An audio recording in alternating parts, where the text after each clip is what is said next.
ಎಲ್ರಿಗೂ ನಮಸ್ಕಾರ. ಈ ಹರಿಶ್ಚಂದ್ರ ಕಾವ್ಯದ ಬಗ್ಗೆ ನನಗೆ ಆಸಕ್ತಿ ಮೂಡಿಸಿದವರು ಮೇಡಮ್ ಪ್ರಭಾ ಅವರು. ಒಂದು ಕೃಷ್ಣನ ಬಗ್ಗೆ ಅವರು ಮತ್ತು ಇ ವಿ ಪ್ರಸನ್ನ ಅವರು ಒಂದು ಗಮಕ ಕಾರ್ಯಕ್ರಮ ನೀಡಿದರು. ಆವಾಗ ಅದ್ರ ಬಗ್ಗೆ ಮಾತಾಡಿದರು. ಎರಡನೇದು ನನಗೆ ಇಂಟ್ರೆಸ್ಟ್ ಬಂದಿದ್ದು ಹೇ ಚಂದ್ರಚೂಡ ಮದನಾಂತಕ ಶೂಲಪಾಣೆ ಸ್ಥಾಣೋ ಗಿರೀಶ ಗಿರಿಜೇಶ ಮಹೇಶ ಶಂಭೋ ಹೇ ಪಾರ್ವತಿ ಹೃದಯ ವಲ್ಲಭ ಚಂದ್ರಮೌಳೆ ಭೂತಾಧಿಪ ಪ್ರಮಥನಾಥ ಗಿರೀಶ ಚಾಪ ಅಂತ ಒಂದು ಹರಿಶ್ಚಂದ್ರ ಸಿನಿಮಾದಲ್ಲಿ ರಾಜ್ಕುಮಾರ್ ಅವರು ಹಾಡಿದ್ದು ನನಗೆ ಈಗಲೂ ಭಾಳ ಅದು ಕಂಡ್ರೆ ಭಾಳ ಆಸೆ. ನಮ್ಮ ಮಗಳು ಹೇಳ್ಕೊಡ್ತಾ ಇದ್ದೆ. ಸೊ ಹರಿಶ್ಚಂದ್ರ ಕಾವ್ಯದ ವ್ಯಾಖ್ಯಾನವನ್ನು ಶ್ರೀಮತಿ ಮೀರಾಬಾಯಿ ಪಡ್ಕೆ ಅವರು ಮಾಡ್ತಾರೆ. ವಾಚನವನ್ನು ಗಮಕ್ಕೆ ಶ್ರೀಮತಿ ವಿ ಎನ್ ಪ್ರಭಾ ಅವ್ರು ಮಾಡ್ತಾರೆ. ಅವರು ಒಪ್ಕೊಂಡಿದ್ದು ನಮ್ಮ ಸೌಭಾಗ್ಯ ಅಂತ ನೆನಪಿಡ್ತೀನಿ. ಸೊ ಇನ್ನು ಮುಂದೆ ಅವ್ರಿಗೆ ಕೊಡ್ತೀನಿ. ನಮಸ್ಕಾರ.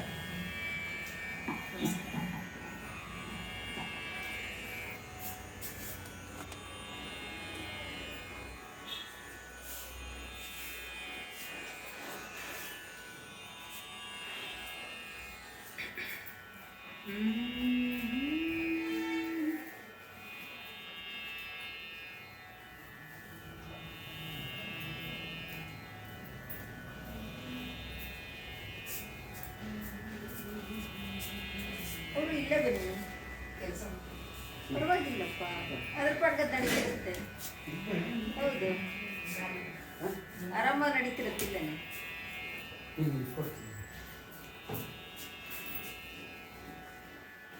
ಭಾಳ ಬೆಸ್ಟ್ ಇದು. ಕೆಲಸನೂ ಆಗುತ್ತೆ.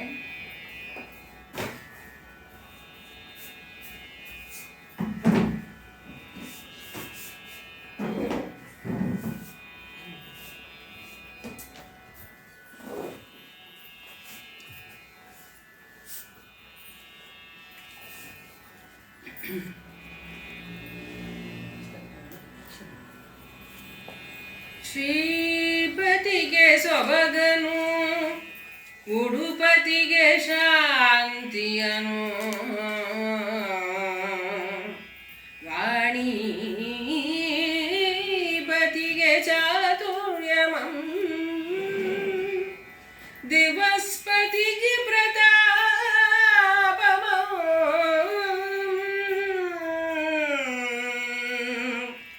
ಸುರಪತಿಗೆ ಭೋಗಮಂ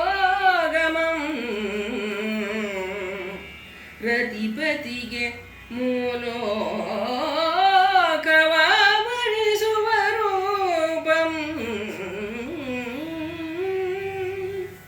ಸರಿತ್ಪತಿಗೆ ಗಂಭೀರತೆಯನು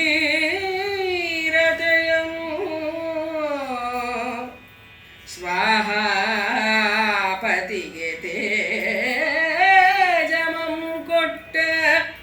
ಗುರುಮೂರ್ತಿ ಪಂಪಾಪತಿ ವಿರೂಪಾಕ್ಷನು ಯಮಗೆ ಇಷ್ಟ ಸಿದ್ಧಿಯ ಮಾಡ್ಕೆ ಸಂತೋಷ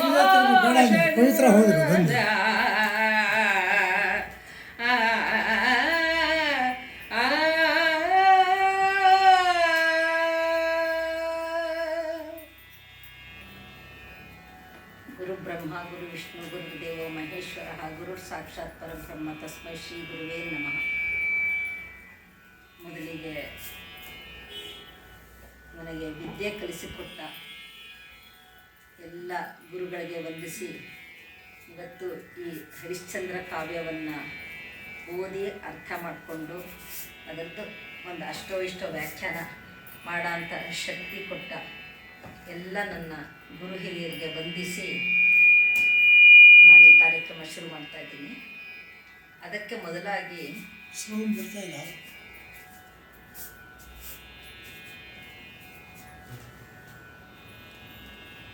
ಅಲ್ಲಿದ್ರೆ ಬರ್ತಿತ್ತಲ್ಲ.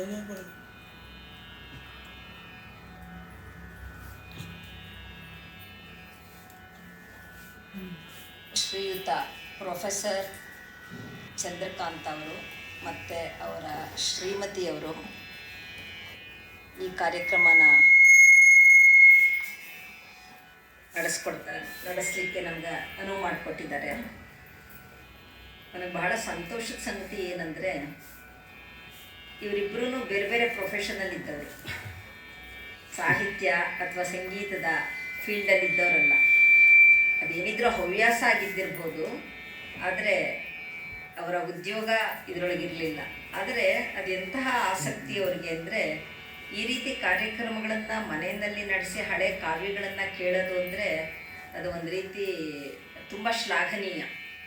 ನಾನು ಎಷ್ಟೋ ಜನ ನೋಡಿದ್ದೀನಿ, ಸಂಗೀತ ಸಾಹಿತ್ಯ ಎಲ್ಲ ಲಲಿತ ಕಲೆಗಳು ಮನೆ ತುಂಬ ನಲಿದಾಡ್ತಾ ಇರೋಂಥ ಮನೆಗಳಲ್ಲೇ ಮುಂದಿನ ತಲೆಮಾರು ಏನೂ ಇಲ್ಲದೆ ಹೋಗ್ಬಿಟ್ಟಿರ್ತಾರೆ, ಯಾವುದನ್ನೂ ಅದಕ್ಕೆ ಬೆಲೆನೂ ಗೊತ್ತಿರಲ್ಲ. ಹಾಗೆ ಅಂಥ ಮನೆಗಳಲ್ಲೆಲ್ಲ ಹಾಗಾಗಿರುತ್ತೆ, ಅಥವಾ ಅದನ್ನು ಮುಂದುವರಿಸ್ಕೊಂಡು ಹೋಗದೇ ಇರೋ ಕಾರಣ ಹಾಗಾಗಿರುತ್ತೆ ಅಂತ ನನಗನ್ಸುತ್ತೆ. ಆದರೆ ಇವರು ಇಷ್ಟು ಶ್ರದ್ಧೆಯಿಂದ ಇದನ್ನು ಕೇಳಿ ಮಾಡಿಸ್ಬೇಕು ಅಂಥೇಳಿ ಮಾಡ್ತಾ ಇರೋದು ನಿಜವಾಗ್ಲೂ ಅನುಕರಣೀಯ ಅಂತ ಅನಿಸುತ್ತೆ ನನಗೆ. ಎಲ್ಲರೂ ಇದನ್ನು ನಾವು ನೋಡಿ ಕಲ್ತ್ಕೊಂಡು ಮಾಡಿಸ್ಬೇಕು ಅನ್ನೋ ಹಾಗೆ ಅನಿಸುತ್ತೆ. ಹಾಗಾಗಿ ಈ ನೆಪದಲ್ಲಿ ನಮಗೆ ಹರಿಶ್ಚಂದ್ರ ಕಾವ್ಯ ಓದೋದಕ್ಕೆ, ಪೂರ್ತಿಯಾಗಿ ಅರ್ಥ ಮಾಡ್ಕೊಳ್ಳೋದಕ್ಕೆ, ಮತ್ತು ಅದನ್ನು ಒಂದು 4 ಮಾತುಗಳಲ್ಲಿ ನಮಗೆ ತೋಚಿದ ರೀತಿಯಲ್ಲಿ, ನಮಗೆ ಅರ್ಥವಾದ ರೀತಿಯಲ್ಲಿ ಹೇಳೋದಕ್ಕೆ ಅನುಕೂಲ ಆಗುತ್ತೆ. ಅನುಕೂಲ ಮಾಡಿಕೊಟ್ಟದ್ದಕ್ಕಾಗಿ ಅವರಿಗೆ ಮೊದಲು ಧನ್ಯವಾದಗಳನ್ನ ಅರ್ಪಿಸ್ತೀನಿ. ಅವರ ಅಣ್ಣನವರು ಇಲ್ಲಿ ಬಂದಿದ್ದಾರೆ. ಅವರು ಎಂ ಜಿ ನಾಗರಾಜ್ ಅವರು ಬಹಳ ದೊಡ್ಡ ವಿದ್ವಾಂಸರು ಅಂತ ಕೇಳಿದ್ದೀನಿ. ಇದನ್ನೆಲ್ಲ ಅರೆದು ಕುಡಿದಿದ್ದಾರೆ. ಅವ್ರ ಎದುರಿಗೆ ಇದನ್ನೇ ಹೇಳೋದು ನಾನು ಅಂದ್ರೆ ನನಗೊಂದು ಸ್ವಲ್ಪ ಒಳಗೆ ಅಳಕಿದೆ. ಶಾಸನ ತಜ್ಞರು, ಇತಿಹಾಸ ತಜ್ಞರು, ಮತ್ತೆ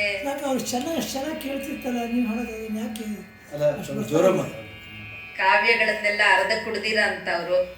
ಹಾಗಾಗಿ ಅವ್ರ ಮುಂದೆ ವ್ಯಾಖ್ಯಾನ ಮಾಡೋ ಸಾಹಸ ಮಾಡ್ತಾ ಇದ್ದೀನಿ. ನನ್ನ ಎಲ್ಲ ತಪ್ಪು ಒಪ್ಪುಗಳನ್ನ ಕ್ಷಮಿಸ್ಬೇಕು ಅಂತ ಹೇಳಿ ಮಾತೃಪೇಣ ನಮಸ್ತೆ ಯಾರು ಮಾಡಿದ್ರು ಕೂಡ ಸ್ವೀಕಾರ ಮಾಡ್ತೀನಿ. ಹೆಣ್ಣು ಮಕ್ಕಳು ಮಾಡ್ತಾರೆ ಸಹಜವಾಗಿ ನಾವು ಸ್ವೀಕಾರ ಮಾಡಲ್ಲ, ಅದು ಹೌದು. ಆದ್ರೆ ವಿದ್ವಾಂಸರುಗಳ ಎದುರಿಗೆ ಮಾಡುವಾಗ ಎಷ್ಟೋ ನಮ್ದು ತಪ್ಪು ಒಪ್ಪುಗಳು ಆಗಿರ್ತಾ ಇರುತ್ತೆ. ಅದಕ್ಕೆ ಅದನ್ನೆಲ್ಲ ಹೊಟ್ಟೆಗೆ ಹಾಕೊಂಡು ಕ್ಷಮಿಸ್ಬೇಕು, ತಿದ್ದಬೇಕು ನಮ್ಮನ್ನ ಅಂತ ಮುಂಚಿತವಾಗೇನೆ ನಾನು ಡಿಸ್ಕ್ಲೈಮರ್ ಅಂದ್ರೆ ಮೊದಲೇ ಕೇಳ್ಕೊಂಡ್ಬಿಡ್ತೀನಿ. ನಮ್ದೆಲ್ಲ ಸರಿ ಯೋಚನೆ ಮಾಡಕ್ಕೆ ಹೋಗಬೇಡಿ, ಸ್ವತಃ ವಿದ್ವಾಂಸರು ಆಗ್ಲಿ ಸರ್. ನಮಸ್ಕಾರ.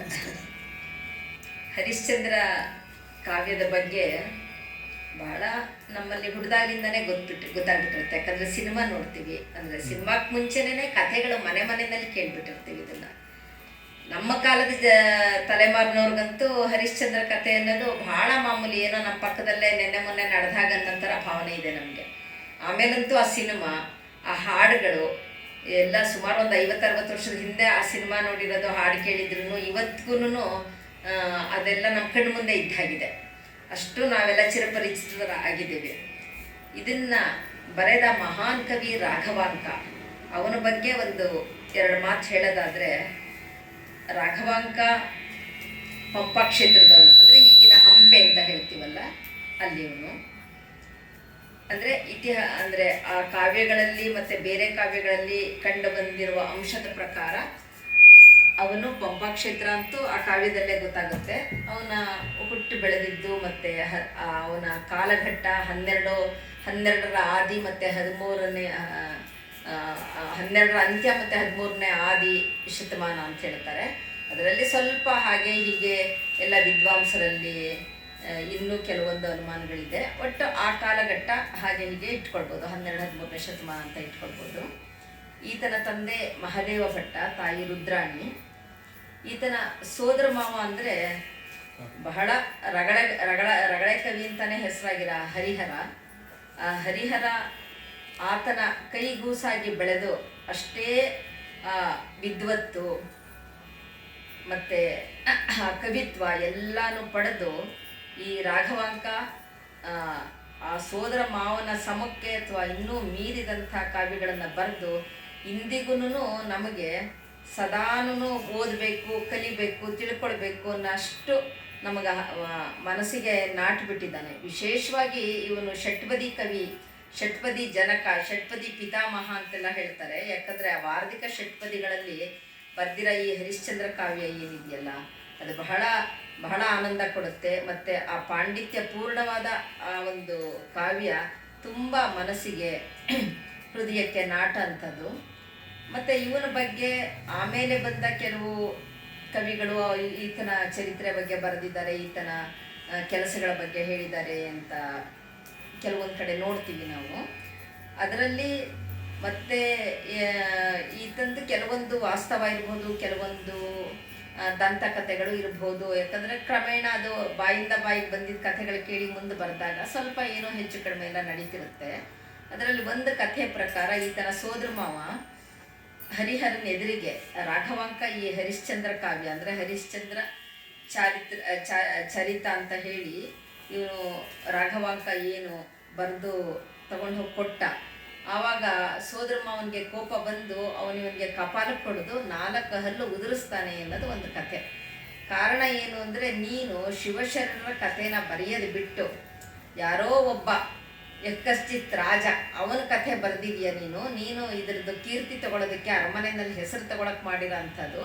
ನಾನು ಇದನ್ನು ಒಪ್ಪಲ್ಲ, ನೀನು ಈ ಥರದ್ದು ಬರೀಬಾರ್ದು ನನ್ನ ಸೋದರಳಿಯಾಗಿ ಅಂತ ಹೊಡೆದ. ಆವಾಗ ಅವನು ಕನ್ವಿನ್ಸ್ ಮಾಡೋಕ್ಕೆ ನೋಡ್ತಾನೆ ರಾಘವಾಂಕ, ಇಲ್ಲ ಇದು ಯಾರೋ ಒಬ್ಬ ಎಂಥದೋ ಒಬ್ಬೊಂದು ರಾಜನ ಕಥೆ ಅಲ್ಲ, ಇದು ಶಿವಭಕ್ತನ ಕಥೆ, ಸತ್ಯಕ್ಕಾಗಿ ಹರನೆಂಬುದೇ ಸತ್ಯ, ಸತ್ಯವೆಂಬುದೇ ಹರ ಅಂತ ಹೇಳಿ ಅದಕ್ಕಾಗಿ ಅವನು ಮಾಡಿದಂಥ ತ್ಯಾಗ, ಪಟ್ಟ ಕಷ್ಟಗಳು ಇದನ್ನೆಲ್ಲ ನೋಡಿ ನಾನು ಬರೆದಿರೋದು ಅಂತ ಹೇಳಿದ್ರು ಒಪ್ಪಲ್ಲ. ಆಮೇಲೆ ಈ ರಾಘವಾಂಕ ಕವಿ ಅವರ ಮಾವನ್ನ ಸಂಪ್ರೀತಗೊಳಿಸೋದಕ್ಕೆ 4 ಚರಿತ್ರೆಗಳು ಅಂದರೆ ಸಿದ್ದರಾಮ ಚರಿತೆ, ಆಮೇಲೆ ಶರಭ ಚರಿತೆ ಮತ್ತು 2-3 ಚರಿತ್ರೆಗಳೆಲ್ಲ ಬರೀತಾರೆ. ಅಂದರೆ ಈಗ ಅದೆಲ್ಲ 2 ಚರಿತ್ರೆ ಮಾತ್ರ, ಅಂದರೆ ಸಿದ್ದರಾಮ ಚರಿತೆ ಮತ್ತು ಇನ್ನೊಂದು ವೀರೇಶ ಚರಿತೆ, ಇವೆರಡು ಸಿಕ್ಕಿದೆ. ಮತ್ತು ಇನ್ನು 2-3 ಸೋಮನಾಥ ಚರಿತೆ ಸಿಕ್ಕಿದೆ. ಶರಭ ಚರಿತೆ ಉಪಲಬ್ಧ ಇಲ್ಲ, ವೀರೇಶ ಚರಿತ್ರೆನೂ ಅದನ್ನು ಸಹ ಉಪಲಬ್ಧ ಇಲ್ಲ ಅಂತ ಗೊತ್ತಾಗುತ್ತೆ. ಮತ್ತು ಇನ್ನೊಂದು ಈ ಕವಿಯ ವಿಶೇಷ ಏನು ಅಂತಂದರೆ, ಈತ ಒಂದು ಊರಿದೆಯಲ್ಲ ಈಗ ವಾರಂಗಲ್ ಅಂದರೆ ಓರೆಗಲ್ಲು, ಆ ಓರೆಗಲ್ಲು ಅಂತ ಕರಿತಾ ಇದ್ರು. ಅದನ್ನು ಇವತ್ತು ನಾವು ವಾರಂಗಲ್ ಅಂತ ಆಂಧ್ರ ಪ್ರದೇಶದಲ್ಲಿದೆ. ಅಲ್ಲಿ ಒಬ್ಬ ರುದ್ರಪ್ರತಾಪನ ರಾಜ ಆಳ್ತಾ ಇದ್ದ. ಆ ರುದ್ರಪ್ರತಾಪನ ಆಸ್ಥಾನದಲ್ಲಿ 3 ಜನ ಮಹಾಕವಿಗಳಿದ್ರು, ಏಕದಂಡಿ, ದ್ವಿದಂಡಿ ಮತ್ತು ತ್ರಿದಂಡಿ. ಅವ್ರು 3 ಜನ ಏನು ವಿಶೇಷ ಅಂತಂದರೆ, ಯಾವುದೇ ಕವಿಗಳು ಇವರ ಆಸ್ಥಾನಕ್ಕೆ ಬಂದರೆ, ಈ ರುದ್ರಪ್ರತಾಪನ ಆಸ್ಥಾನಕ್ಕೆ ಬಂದರೆ ಅವ್ರನ್ನೆಲ್ಲ ಸೋಲ್ಸ್ ಕಳಿಸ್ಬಿಡ್ತಿದ್ರು. ನಮ್ಮನ್ನು ಬಿಟ್ಟರೆ ಇನ್ಯಾರೂ ಇಲ್ಲವೇ ಇಲ್ಲ ಅನ್ನೋದು. ಆ ಥರ ಅಂದಾಗ ರಾಘವಾಂಕಂಗೆ ಅದೊಂದು ರೀತಿ ಅದನ್ನು ತುಂಬ ಚಾಲೆಂಜಿಂಗಾಗಿ ತೊಗೊತಾನೆ. ಯಾರು ಇವರು ಹೀಗೆ ಮಾಡ್ತಾ ಇದ್ದಾರೆ ಎಲ್ಲ ಅಂತ. ಅಲ್ಲಿ ಹೋಗ್ಬಿಟ್ಟು ಅವನಿಗೆ ಗೊತ್ತಾಗುತ್ತೆ, ಒಬ್ಬ ಏಕದಂಡಿ, ಒಬ್ಬ ದ್ವಿದಂಡಿ, ಒಬ್ಬ ತ್ರಿದಂಡಿ. ಅಂದರೆ ಒಬ್ಬ ಏಕಪಾಠಿ ಅಥವಾ ಏಕಸಂಧಿಗ್ರಾಹಿ ಅಂತಾರೆ, ದ್ವಿಸಂಧಿಗ್ರಾಹಿ, ತ್ರಿಸಂಧಿಗ್ರಾಹಿ. ಅಂದರೆ ಒಬ್ಬ ಒಂದು ಸತಿ ಹೇಳಿದ ತಕ್ಷಣ ಅದನ್ನು ಪುನರುಚ್ಚಾರ ಮಾಡೋ ಅಂಥವನು ಏಕಪಾಠಿ ಅಂತ ಸಂಧಿಗ್ರಾಹಿ, ಏಕದಂಡಿ. ಇನ್ನೊಬ್ಬ ಏನು ಮಾಡ್ತಿರ್ತಾನೆ, ಇನ್ನೊಂದು ಸತಿ ಹೇಳು ಅಂತ ಹೇಳಿ ಅದನ್ನು ಹೇಳಿಸ್ಬಿಟ್ಟು 2 ಸತಿ ಹೇಳಿದ ತಕ್ಷಣ ಅವನು ಅದನ್ನು ಮತ್ತೆ ಅದನ್ನೆಲ್ಲ ಪೂರ್ತಿ ಉಚ್ಚಾರ ಮಾಡಿ ಅದನ್ನೆಲ್ಲ ಹೇಳ್ಬಿಡ್ತಿರ್ತಾನೆ ತಿರುಗಿಸಿ. ಅದೇ ಥರ ಆ 3ನೇವನಿಗೆ 3 ಸತಿ ಕೇಳಿಸ್ಕೊಂಡು ಅದನ್ನು ಹೇಳಲಿಕ್ಕೆ ಬರ್ತಿರುತ್ತೆ, ಅವನು ತ್ರಿದಂಡಿ. ಹಾಗಾಗಿ ಒಟ್ಟು 3 ಜನಕ್ಕೂ ಅದನ್ನು ಹೇಳೋದಕ್ಕೆ ನೀವು ಯಾವ್ದು ಬೇಕಾದ್ರೆ ಹೇಳಿ, ಅಯ್ಯೋ ಇದೆಲ್ಲ ಆಗಲೇ ನಾವು ಬರ್ದಿರೋದನ್ನೇ ನೀವು ಬರ್ದಿದ್ದೀರಾ ಅಂತ ಹೇಳ್ಬಿಟ್ಟು ಸುಮ್ಮನೆ ಹೇಳ್ತಾ ಇದ್ದೀರಾ, ಇದನ್ನೆಲ್ಲ ನಾವು ಒಪ್ಪಲ್ಲ ಅಂತ ಹೇಳಿದ ತಕ್ಷಣ ಪಾಪ ಅವನೇನು ಹೇಳೋಕ್ಕಾಗಲ್ಲ. ಯಾಕಂದ್ರೆ ಅವ್ರ ಬಾಯಲ್ಲಿ ಪೂರ್ತಿ ಇದನ್ನು ಹೇಳ್ಬಿಡ್ತಿರ್ತಾರಲ್ಲ ಕಾವ್ಯಗಳನ್ನು. ಅದೇ ಥರ ಈ ಥರ ಆಗ್ತಿರುತ್ತೆ. ಅದಕ್ಕೆ ರಾಘವಾಂಕ ಏನು ಮಾಡ್ತಾನೆ, ಓಹೋ ಇವ್ರಿಗೆ ಗೊತ್ತಾಗುತ್ತೆ ಇವ್ರು ಈ ಥರ ಕವಿಗಳು, ಕುಕವಿಗಳು ಇವರು ಅಂಥೇಳಿ, ಇವ್ರಿಗೆ ಬುದ್ಧಿ ಕಲಿಸ್ಬೇಕು ಅಂಥೇಳಿ ಒಂದು ಉದ್ದಂಡ ಷಟ್ಪದಿ ಅಂತ ಹೇಳಿ, ವಾರ್ಧಕ ಷಟ್ಪದಿಗಿನ ತುಂಬ ಕಷ್ಟವಾದ ಒಂದು ಷಟ್ಪದಿ ತಗೊಂಡು ಅದರಲ್ಲಿ ಕಾವ್ಯ ರಚನೆ ಮಾಡಿ ಹೇಳ್ತಾನೆ. ಆವಾಗ ಇವ್ರು 3 ಜನಕ್ಕೂ ಅದನ್ನು ಅರ್ಥ ಗ್ರಹಿಸ್ಕೊಂಡು ಅದನ್ನು ಪುನರುಚ್ಚಾರ ಮಾಡೋದಕ್ಕೆ ಆಗಲ್ಲ, ಪುನಃ ಅದನ್ನು ಹೇಳೋಕ್ಕಾಗದೇ ಇರೋದಕ್ಕೆ ಸೋತು ಅಂತ ಒಪ್ಕೊತಾರೆ. ಆವಾಗ ಕವಿ ರಾಘವಾಂಕನಿಗೆ ಸನ್ಮಾನ ಮಾಡಿ ಪುರಸ್ಕಾರ ಮಾಡಿ, ಹೌದು ನೀನು ನಿಜವಾದ ಕವಿ, ನಮ್ಮ ಕವಿಗಳು ಕುಕವಿಗಳಾಗಿದ್ದರು, ಹೀಗೆಲ್ರಿಗೂ ಮೋಸ ಮಾಡ್ತಿದ್ರು ಅಂತ ಹೇಳಿ ರಾಘವಾಂಕನಿಗೆ ಏನು ಒಂದು ಇರುತ್ತಲ್ಲ, ಈಗ ಇವರ ಒಂದು ಕೆಟ್ಟತನ ಹೊರಗಡೆ ಎಳಿಬೇಕು ಅಂತ ಆ ರೀತಿ ಮಾಡಿ ಬರ್ತಾನೆ ಅನ್ನೋದು ಅದು ಒಂದು ಕತೆ. ಈ ರೀತಿ ರಾಘವಾಂಕ ಬಹಳ ಪ್ರಸಿದ್ಧವಾದ ಕವಿ. ಮತ್ತು ನಮಗೆ ಆ ಪದ್ಯಗಳನ್ನು ಓದ್ತಾನೇ ಅದೆಷ್ಟು ಶಬ್ದಗಳು, ಆ ಶಬ್ದಗಳ ಲಾಲಿತ್ಯ ಆಗಲಿ, ಮತ್ತು ಆ ಷಟ್ಪದಿನಲ್ಲಿ ಎಂತೆಂಥ ಆ ಪದಗಳ ಅಲಂಕಾರ ಬರುತ್ತಲ್ಲ, ಶಬ್ದಾಲಂಕಾರಗಳು, ಅದು ಬಹಳ ಬೆರಗುಗೊಳಿಸುತ್ತೆ, ಎಷ್ಟು ಸಂತೋಷ ಕೊಡುತ್ತೆ. ಓದ್ತಾ ಇನ್ನೂ ಓದ್ತಾ ಹೋಗಬೇಕು ಅನ್ನೋ ರೀತಿ ಇದೆ. ಅಂದರೆ ಇದು ವಚನ ಕಾಲದ ಕನ್ನಡಕ್ಕಿಂತನೂ ಸ್ವಲ್ಪ ಹಳೆಗನ್ನಡ, ಅದು ಇನ್ನು ನಡುಗನ್ನಡ ಅಂತ ಕೂಡ ಅದನ್ನು ಹೇಳ್ತಾರೆ. ಆ ಕನ್ನಡಕ್ಕಿಂತ ಸ್ವಲ್ಪ ಕ್ಲಿಷ್ಟವಾಗಿದೆ, ಇನ್ನೊಂದು ಸ್ವಲ್ಪ ಹಿಂದಿನ ಕನ್ನಡ ಅಂತ ಹೇಳ್ತಾರೆ. ರಾಘವಾಂಕ ಈ ಹರಿಶ್ಚಂದ್ರ ಕಾವ್ಯನ ವಿಶೇಷವಾಗಿ ಯಾತಕ್ಕೆ ಆರಿಸ್ಕೊಂಡಿದ್ದಾನೆ ಅಂದರೆ, ಅದರಲ್ಲಿ ಹರಿಶ್ಚಂದ್ರ ಹರನೆಂಬುದೇ ಸತ್ಯ, ಸತ್ಯವೆಂಬುದೇ ಹರ ಅನ್ನೋದನ್ನು ಎತ್ತಿ ತೋರಿಸ್ಬೇಕು ಅನ್ನೋದು ಒಂದು. ಈತ ಇದನ್ನು ತಗೊಂಡಿರೋದು ಮಾರ್ಕಂಡೇಯ ಪುರಾಣ ಮತ್ತು ದೇವಿ ಭಾಗವತದಿಂದ, ಅದರಿಂದ ತಗೊಂಡಿದ್ದಾನೆ, ಅಲ್ಲಿ ಬರೋ ಕಥೆನ ಅಂತ ಗೊತ್ತಾಗುತ್ತೆ. ಮತ್ತು ಇದರೊಳಗೆ ಈತ ಹರಿಶ್ಚಂದ್ರ ಎಂತಹ ಶಿವಭಕ್ತನಾಗಿದ್ದ ಅನ್ನೋದು ಒಂದು ವಿಷಯ. ಇನ್ನೊಂದು ಏನು ತೋರ್ಸಕ್ಕೆ ಹೊರಟಿದ್ದಾನೆ, ನಾನು ಆಗಲೇ ಹೇಳಿದಾಗೆ ಶಿವ ಅಂದರೆ ಸತ್ಯ, ಸತ್ಯ ಅಂದರೆ ಶಿವ ಅನ್ನೋದು ಒಂದು. ಮತ್ತು ಇನ್ನೊಂದು ಮುಖ್ಯವಾಗಿ ಏನು ಅಂತಂದರೆ, ಹರಿಶ್ಚಂದ್ರ ಎಂಥ ದೊಡ್ಡ ಚಕ್ರವರ್ತಿ, ಅಂತಹ ಒಂದು ಚಕ್ರವರ್ತಿ ಎಂತೆಂಥ ಒಂದು ಪರಿಸ್ಥಿತಿಗೆ ಇಳಿದು ಬಿಡ್ತಾನೆ. ಆ ಪರಿಸ್ಥಿತಿಗೆ ಎಲ್ಲಿವರೆಗೆ ಅಂದರೆ, ಆ ಕಡೆಯಲ್ಲಿ ಒಂದು ಪದ್ಯ ಬರುತ್ತೆ, ಮುಂದೆ ಅದು ಬಂದಾಗ ಹೇಳ್ತೀನಿ. ವೀರಬಾಹುಕ ಇರ್ತಾನಲ್ಲ, ಅವನು ಒಂದು ಸತಿ ಸ್ಮಶಾನಕ್ಕೆ ಬರ್ತಾನೆ, ಚೆನ್ನಾಗಿ ಕುಡ್ಕೊಂಡು ತೇಗ್ಕೊಂಡು ಎಲ್ಲ ಮಾಡಿಕೊಂಡು. ಈ ಹರಿಶ್ಚಂದ್ರ ಕೂತಿದ್ರೆ ಅವನ ಭುಜದ ಮೇಲೆ ಕಾಲು ಹಾಕ್ತಾನೆ. ಅಂದರೆ ಇಂಥ ಚಕ್ರವರ್ತಿ ಆಗಿದ್ದವನವನು, ಅವನ ಮೇಲೆ ಇಂಥ ಕಟುಕ ಇವತ್ತು ಕಾಲು ಹಾಕೊಂಡು ಕೂತ್ಕೊತಾನೆ. ಅಂದರೆ ಮನುಷ್ಯನಿಗೆ ಯಾವ್ಯಾವಾಗ ಎಂಥ ಪರಿಸ್ಥಿತಿ ಬರುತ್ತೆ ಗೊತ್ತಿಲ್ಲ. ಅದಕ್ಕೆ ನಾವು ಎಲ್ಲ ಪರಿಸ್ಥಿತಿಗೂ ಅಂದರೆ ಎಲ್ಲ ನಮಗೆ ಉಚ್ಛ್ರಾಯ ಸ್ಥಿತಿನಲ್ಲಿದ್ದಾಗ ನಾವು ಬಹಳ ಅಹಂಕಾರ ಮಾಡದೆ, ಮತ್ತು ನೀಚ ಪರಿಸ್ಥಿತಿಲಿದ್ದಾಗ ಕುಗ್ಗದೆ, ಎಲ್ಲನೂ ಸಮಭಾವದಿಂದ ತಗೊಂಡು ಹೋಗಬೇಕು ಅನ್ನೋ ಒಂದು ಒಳಾರ್ಥ ಇಲ್ಲಿ ನಮಗೆ ಚೆನ್ನಾಗಿ ಗೊತ್ತಾಗುತ್ತೆ. ಇದು ಒಂದು ನಮಗೆ ಸಂದೇಶ. ಕಾವ್ಯ ಓದೋದು ಮೊದಲನೇದು ಆನಂದ ತಗೊಳ್ಳೋದಕ್ಕೆ, ಎರಡನೇದು ಇಂತಹ ಒಂದು ವಿಚಾರಗಳಿರುತ್ತಲ್ಲ ಅದನ್ನು ನಾವು ತಗೊಳ್ಳೋದ್ರಿಂದ ನಮ್ಮ ದಿನನಿತ್ಯದ ಬಾಳು ಬದುಕನ್ನು ಸ್ವಲ್ಪ ಮತ್ತಷ್ಟು ಹಸನಗೊಳಿಸ್ಬೋದು ಅನ್ನೋದು ಒಂದು ಉದ್ದೇಶ ಇರುತ್ತೆ. ಹಾಗಾಗಿ ಈ ಎಲ್ಲ ದೃಷ್ಟಿಯಿಂದ ಕಾವ್ಯ ಅಂದರೆ ಅತ್ಯದ್ಭುತ ಕಾವ್ಯ, ಅದರ ಆನಂದ ಜೊತೆಗೆ ಈ ಒಂದು ಸಂದೇಶಗಳು, ಇದೆಲ್ಲನೂ ನಾವು ತಗೊಳ್ಳೋಷ್ಟು ವಿಶಾಲವಾದ ಇಂಥ ಕಾವ್ಯನ ನಮಗೆ ಇದು ಲಬ್ಧ ಇದೆ, ಮತ್ತು ಇವತ್ತು ಓದ್ಲಿಕ್ಕೆ ಆಗ್ತಾ ಇರೋದೆ ಅನ್ನೋದೇನೆ ನಮ್ಮ ಸೌಭಾಗ್ಯ ಅಂತ ನಾನು ತಿಳ್ಕೊತೀನಿ. ಈಗ ಕಾವ್ಯದ ಮೊದಲ ಪ್ರಾರ್ಥನಾ ಪದ್ಯಕ್ಕೆ ಬಂದರೆ, ಇಲ್ಲಿ ಕವಿ ಬಹಳ ಚೆನ್ನಾಗಿ ತನ್ನ ದೇವರು ಪಂಪಾಪತಿ, ಅಂದರೆ ಇವನು ಪಂಪಾ ಕ್ಷೇತ್ರದವನು, ಮತ್ತು ಇವರ ಸೋದರ ಮಾವನು ಪಂಪಾ ಕ್ಷೇತ್ರದವನ ಹೊತ್ತಿಗೆ ಆ ಕಾಶಿ ವಿಶ್ವನಾಥನ ಹಂಪೆಗೆ ತಂದು ಬಿಡ್ತಾರೆ ಅವರು. ಹರಿಹರನಂತೂ ಆ ಗಿರಿಜಾ ಕಲ್ಯಾಣನ ಪಂಪಾ ಕ್ಷೇತ್ರದಲ್ಲೇ ಈಶ್ವರ ಪಾರ್ವತಿಗೆ ಮದುವೆ ಮಾಡಿಸ್ಬಿಡ್ತಾನೆ. ಅಂದರೆ ಅದು ಸಹಜ, ಯಾಕಂದರೆ ನಮ್ಮೂರು ಕೇರಿ ಅಂದರೆ ನಮ್ಗೆಲ್ಲರಿಗೂ ಒಂದು ಅಭಿಮಾನ ಇರುತ್ತೆ, ಅದು ಇರಬೇಕಾದ್ದು. ಇವತ್ತು ಅದು ಕಡಿಮೆ ಆಗಿರೋದಕ್ಕೆ ನಮ್ಗೆ ಇಂಥ ಸ್ಥಿತಿ ಬಂದಿರೋದು. ಯಾವುದ್ರ ಬಗ್ಗೆ ತಂದೆ ತಾಯಿ ಬಗ್ಗೆ ಅಭಿಮಾನ ಇಲ್ಲ, ಊರ ಬಗ್ಗೆ ಅಭಿಮಾನ ಇಲ್ಲ, ನಮ್ಮ ಧರ್ಮದ ಬಗ್ಗೆ ಅಭಿಮಾನ ಇಲ್ಲ, ದೇಶದ ಬಗ್ಗೆ ಅಭಿಮಾನ ಇಲ್ಲ, ಎಲ್ಲದರಲ್ಲೂ ನಿರಭಿಮಾನಿಗಳಾಗಿ ಬರೀ ಮೆಟೀರಿಯಲಿಸ್ಟಿಕ್ ಆಗಿ ಅದ್ರ ಬಗ್ಗೆ ಬಹಳ ಅಭಿಮಾನ ಪ್ರೀತಿ ಇರೋದಕ್ಕೇನೆ ಹೀಗೆ ಇಂಥ ಒಂದು ಸುಭಿಕ್ಷವಾಗಿದ್ದ ವಿಶಾಲವಾದ ಬಹಳ ಹಳೆಯ ಸಂಸ್ಕೃತಿಯುಳ್ಳ ದೇಶ ಇವತ್ತು ಹೀಗಾಗ್ತಾ ಇದೆ ಅಂತ ಅನಿಸುತ್ತೆ. ಹಾಗಾಗಿ ಇದನ್ನೆಲ್ಲ ನಾವು ಬಹಳ ಸಂತೋಷದಿಂದ ಅವರ ಅಭಿಮಾನಕ್ಕೆ ನಾವು ಸಂತೋಷ ಪಡಬೇಕಾಗಿದೆ. ಹಾಗೆ ಇಲ್ಲಿ ಈತ ತನ್ನ ಪಂಪಾಪತಿ ಹೇಗೆ ಏನೇನು ಮಾಡ್ದ, ಯಾರ್ಯಾರಿಗೆ ಏನೇನು ಕೊಟ್ಟಿದ್ದಾನೆ ಅನ್ನೋದನ್ನು ಈ ಪದ್ಯದಲ್ಲಿ ಬಹಳ ಚೆನ್ನಾಗಿ ಹೇಳ್ತಾನೆ. ಶ್ರೀಪತಿಗೆ ಸೊಬಗನು ಅಂದರೆ ವಿಷ್ಣುಗೆ ಸೊಬಗು. ಸೊಬಗು ಅಂದರೆ ಅದೊಂದು ಸೌಂದರ್ಯ, ಅಂದರೆ ಆತ್ಮ ಸೌಂದರ್ಯ ಮತ್ತು ಬಾಹ್ಯ ಸೌಂದರ್ಯ ಎರಡನ್ನೂ ಸೇರಿಸಿ ಅವನು ಸೊಬಗು ಅಂತ ಹೇಳ್ತಾನೆ. ಉಡುಪತಿಗೆ ಅಂದರೆ ಚಂದ್ರನಿಗೆ ಶಾಂತಿಯನ್ನು ಕೊಟ್ಟಿದ್ದಾನೆ. ವಾಣಿಪತಿಗೆ ಬ್ರಹ್ಮನಿಗೆ ಚಾತುರ್ಯಮಂ ಅಂದರೆ ಅಂಥ ಬುದ್ಧಿಮತ್ತೆ. ದಿವಸ್ಪತಿಗೆ ಪ್ರತಾಪಮಂ ಸೂರ್ಯನಿಗೆ ಅಂಥ ಒಳ್ಳೆ ಪ್ರತಾಪ ಕೊಟ್ಟಿದ್ದಾನೆ, ತೇಜಸ್ಸು. ಸುರಪತಿಗೆ ಭೋಗಮಂ ಇಂದ್ರನಿಗಂತೂ ಬೇಕಾದಷ್ಟು ಭೋಗ ಕೊಟ್ಟಿದ್ದಾನೆ. ಎಲ್ಲ ಕಡೆ ಇಲ್ಲಿ ಪತಿ ಪತಿ ಪತಿ ಅಂತ ಅದೆಷ್ಟು ಚೆನ್ನಾಗಿ ಸೇರಿಸ್ಕೊಂಬಂದಿದ್ದಾನೆ ಅನ್ನೋದನ್ನು ನಾವು ಗಮನಿಸ್ಬೇಕು. ರತಿಪತಿಗೆ ಮೂಲೋಕ ಆವರಿಸುವ ರೂಪ. ಆ ರತಿಪತಿಗಂತೂ ಮೂರು ಲೋಕದಲ್ಲಿ ಒಂದು ಸಮ ಇಲ್ಲದೆ ಇರೋಂಥ ಒಂದು ರೂಪ ಕೊಟ್ಟಿದ್ದಾನೆ. ಸರಿತ್ಪತಿಗೆ ಗಂಭೀರತೆ ಏನು ಅಂದರೆ ಸಮುದ್ರಕ್ಕೆ, ಆ ಸಮುದ್ರಕ್ಕೆ ಎಂಥ ಒಂದು ಆಳ ಗಂಭೀರ ಕೊಟ್ಟಿದ್ದಾನೆ. ಸ್ವಾಹಾಪತಿಗೆ ತೇಜಮಂ ಅಂದರೆ ಅಗ್ನಿ, ಸ್ವಾಹ ಮತ್ತು ಸ್ವಾದ ಇಬ್ಬರು ಹೆಂಡ್ತಿರೋ ಅಗ್ನಿಗೆ ಅಂತ ಪುರಾಣಗಳ ಪ್ರಕಾರ. ಆ ಸ್ವಾಹ ಇದಾಳಲ್ಲ, ಅವಳ ಪತಿ ಅಂದರೆ ಅಗ್ನಿಗೆ ತೇಜಸ್ಸನ್ನು ಕೊಟ್ಟಿದ್ದಾನೆ. ಗುರುಮೂರ್ತಿ ಪಂಪಾಪತಿ ವಿರೂಪಾಕ್ಷನ್ ಯಮಗಿಷ್ಟ ಸಿದ್ಧಿ ಎಮ್ಮಾಳ್ಕೆ ಸಂತೋಷದಿನ್.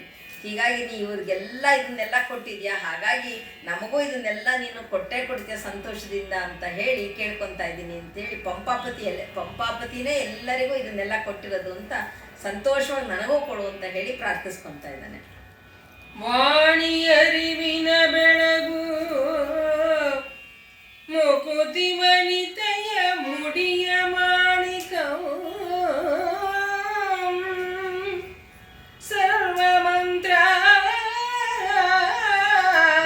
ಪಂಚಾಕ್ಷರಿಯ ಪ್ರಾಣಂ ಅಂಗಳದ ಮನೆ ದೇವಲೋಕದ ಜನ್ಮಭೂಮಿ ಸರ್ವಮಂತ್ರಾದಿ ಪಂಚಾಕ್ಷರಿಯ ಪ್ರಾಣ ಮಂಗಳದ ಮನೆ ದೇವಲೋಕದ ಜನ್ಮಭೂಮಿ ತಾವರಗಣ್ಣನ ರಾಣಿಯ ಸೆವೋನವಾಗ್ಯೋ ಸರ್ವಸಿದ್ಧಿಗಳ ದಾಣಂ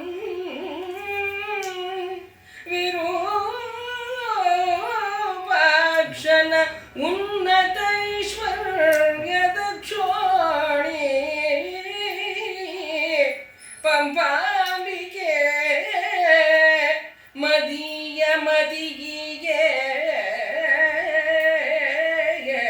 ಪ್ರಸನ್ನತೆಯ ಉತ್ಸವದೊಳು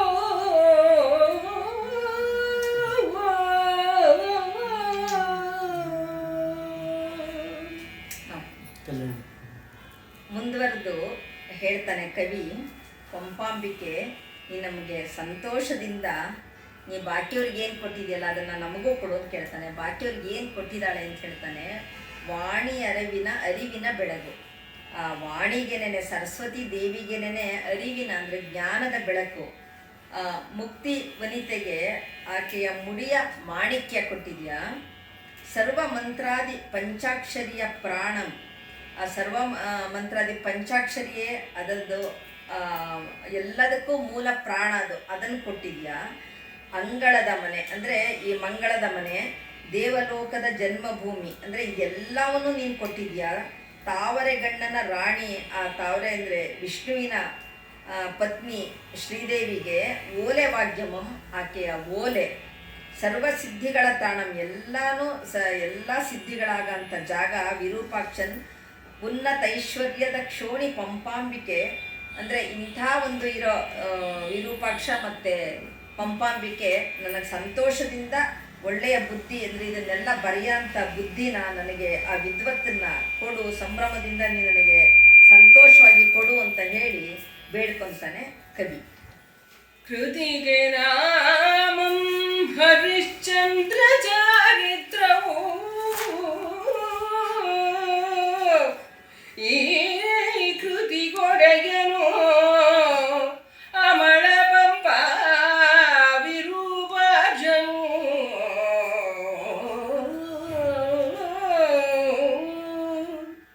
ಈ ಕೃತಿಗೆ ಪಾಲಕರು ಲೋಕದ ಭಕ್ತ ಜನವು ಇದಂ ಪೇಳ್ದಾತರೆಂದರೆ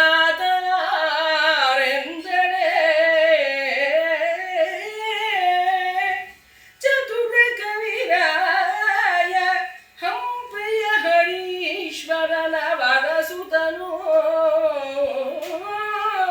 ಉಭಯ ಕವಿ ಕಮಲ ರವಿ ರಾಘವಾಂಕ ಪಂಡಿತನು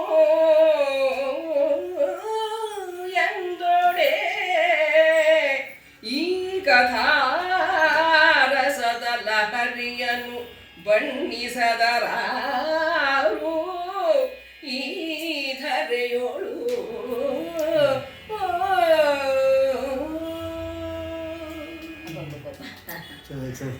ಎಷ್ಟು ಚೆನ್ನಾಗಿ ಹೇಳೋದನ್ನ. ಆರೋಗ್ಯ.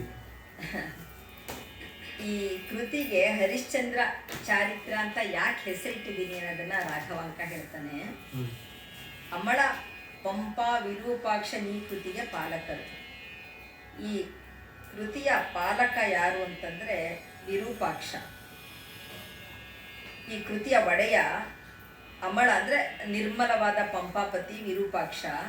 ಇದರ ಪಾಲಕರು ಲೋಕದ ಭಕ್ತ ಜನ, ಅಂದರೆ ಈ ಎಲ್ಲ ಭಕ್ತ ಜನಗಳೇನೇ ಇದನ್ನ ಕಾಪಾಡ್ಕೊಂಡು ಹೋಗೋರು, ಅಂದರೆ ಮುಂದೆ ತಗೊಂಡು ಹೋಗೋರು ಓದೋರು ಎಲ್ಲ ಭಕ್ತ ಜನಗಳತ್ತಾನೆ.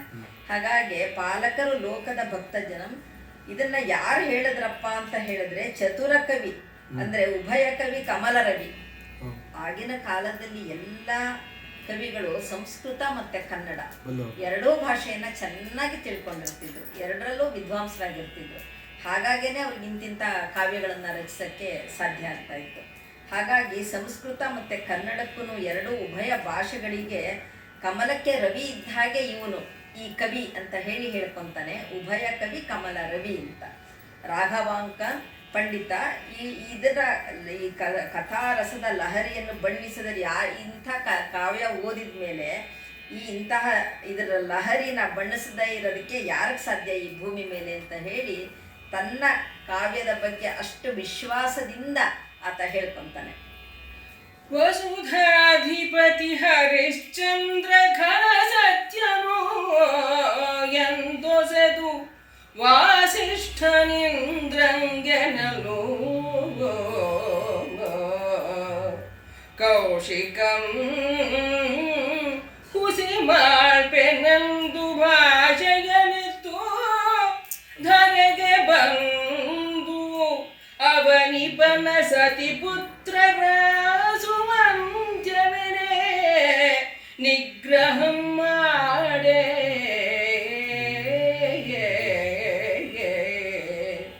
ತಪ್ಪದಿರೇ ಶಶಿಮೌಳಿ ಶ್ರೀ ವಿಶ್ವನಾಥ ಭೂಪಂಗೆ ಕರುಣಿಸಿ ಶಶಿಮೌಳಿ ಶ್ರೀ ವಿಶ್ವನಾಥ ಭೂಪಂಗೆ ಕರುಣಿಸಿ ಸಕಲ ಸಾಮ್ರಾಜ್ಯವಿತ್ತು ಆತನಂ ಮೆರೆದ ಕೃತಿ ಪುಣ್ಯದ ಕೃತಿಯದು.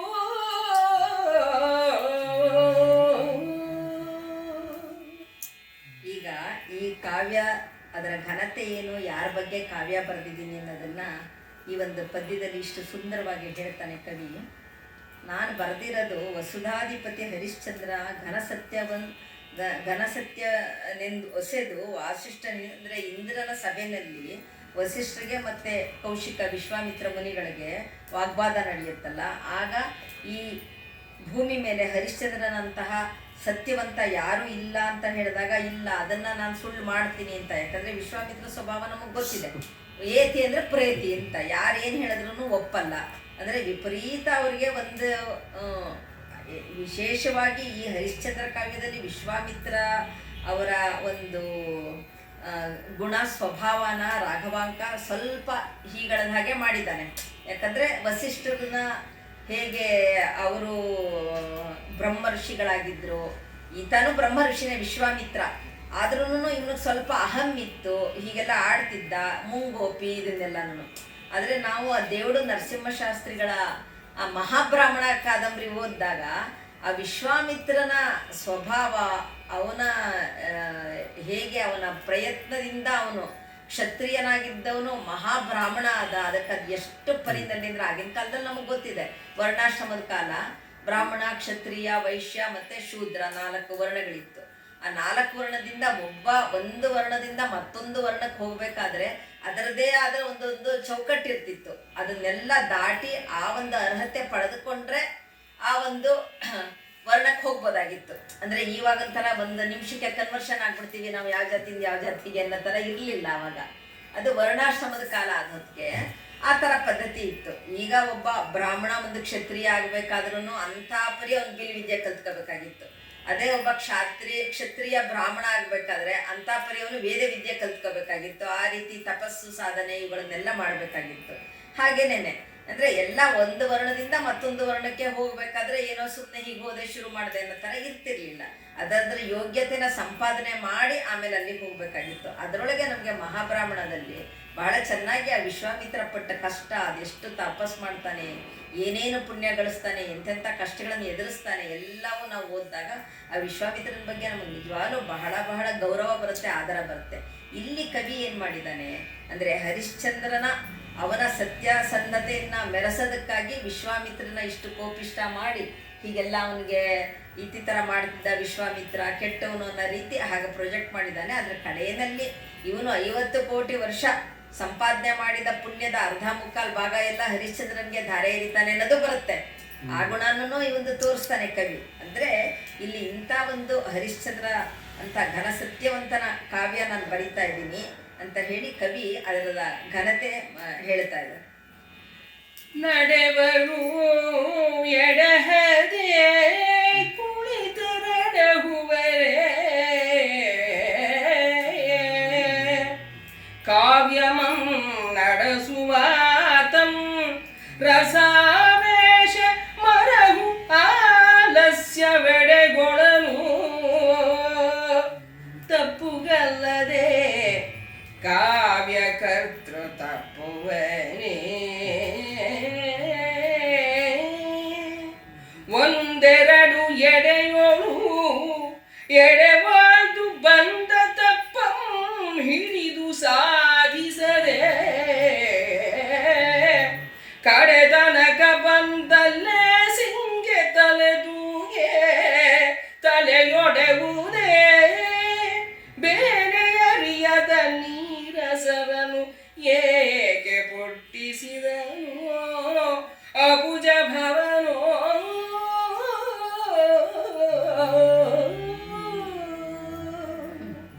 ಎಷ್ಟು ಸುಂದರವಾದ ಪದ್ಯ ಇದು. ಅಂದರೆ ಕವಿ ಎಷ್ಟು ಚೆನ್ನಾಗಿ ಹೇಳ್ಕೊತಾನೆ. ನನ್ನ ಕಾವ್ಯದಲ್ಲಿ ಎಲ್ಲೋ ಒಂದೆರಡು ತಪ್ಪು ಆಗಬಹುದು, ಅದಕ್ಕೆ ಎಷ್ಟು ಚೆನ್ನಾಗಿ ಒಂದು ಉದಾಹರಣೆ ಕೊಡ್ತಾನೆ. ನಡವರೆಡಹದೆ ಕುಳಿತರೆ ಎಡಹುವರೆ ಅಂತ. ಅಂದರೆ ನಡ್ಕೊಂಡು ನಾವು ಹೋದ್ರೆ ತಾನೇ ನಾವು ಎಡುವುದು. ಸುಮ್ಮನೆ ಕೂತ್ಕೊಂಬಿಟ್ಟು ನಾನು ಎಡುವಲ್ಲಪ್ಪ ಅಂತಂದರೆ ಕೂತಿದ್ದವನು ಎಡುವಕ್ಕೆ ಸಾಧ್ಯನೇ ಇಲ್ಲ. ಯಾರು ನಾವು ಬರೆಯೋದಕ್ಕೆ ಶುರು ಮಾಡ್ತೀವಲ್ಲ ಆವಾಗ ನಮ್ಗೆ ಅದ್ರ ಕಷ್ಟ ಸುಖ ಗೊತ್ತಾಗುತ್ತೆ. ಅಂಥ ಕಾವ್ಯಗಳು ಬರೆಯೋವಾಗ ಅನ್ಇಂಟೆನ್ಷನಲಿ ಗೊತ್ತಿಲ್ದೇನೋ ಒಂದು ಎರಡೋ ತಪ್ಪುಗಳು ಅದರ ಆಲಸ್ಯದಿಂದನೋ ಸಾಕಾಗೋ. ಈಗ ನೋಡ್ತಿರ್ತೀವಲ್ಲ, ಯಾವುದೋ ಒಂದು ಆರ್ಟಿಕಲ್, ಒಂದು ಸಾಧಾರಣ ಲೇಖನ ಬರೆದ್ರೂ ನಾವು 4-6 ಸತಿ ಅದನ್ನು ಓದಿ ತಿದ್ದಿ ಮಾಡ್ತಿರ್ತೀವಿ. ಅದೇನಾದರೂ ಪ್ರೂಫ್ ರೀಡಿಂಗ್ ಇದ್ದರೆ 4 ಸತಿ ಪ್ರೂಫ್ ರೀಡಿಂಗ್ ಮಾಡಿ ಕಳಿಸಿದ್ರು ಆ ಪ್ರಿಂಟ್ ಆಗಿ ಬಂದ ತಕ್ಷಣ ಅಲ್ಲಿ ಏನೋ ಒಂದು ಪ್ರಿಂಟಿಂಗ್ ಮಿಸ್ಟೇಕ್ ಎದ್ದು ಕಾಣುತ್ತೆ ನಮಗೆ.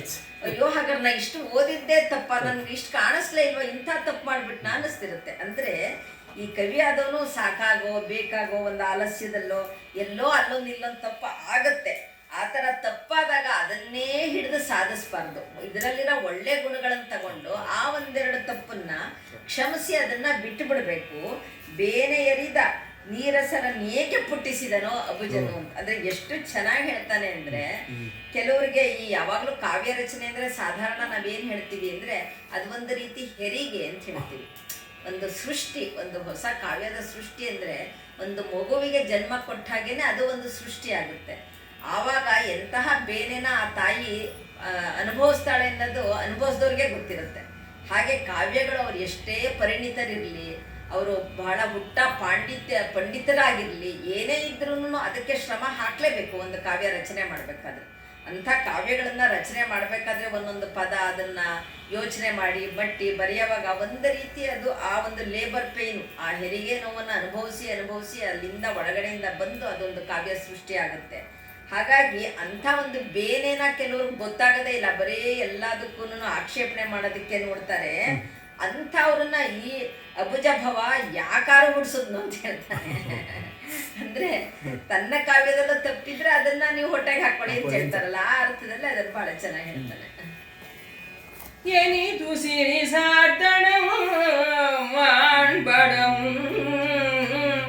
ನಿತ್ಯತ್ವವನು ಅಪ್ಪಡಂ ಸಾವಡಂ ಮತ್ತೆ ಹಂಪೆಯ ರಸನ ಪೊಗಳ್ವನ ಲಗೆಯೋಳು ಅನ್ಯದೈ ಭವಿಗಳಂ ಕೀರ್ತಿಸಿದನಾದರೆ ಮನಸಿ ಜಾರಿಯ ಭಕ್ತನಲ್ಲ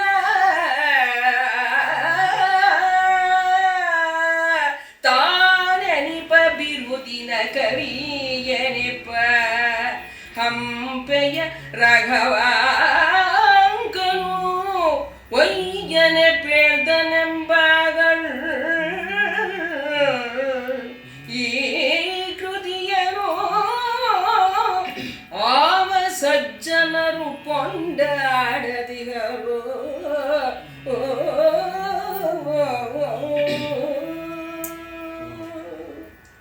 ಹರಿಶ್ಚಂದ್ರನ ಹಾಗೇನೆ ರಾಘವಾಂಕ ತನ್ನ ಪಂಪಾಪತಿಯಲ್ಲಿ ತನಗಿರುವ ಅತೀವ ಭಕ್ತಿನ ತೋರಿಸ್ತಾ ಇದ್ದಾನೆ ಇದರೊಳಗೆ.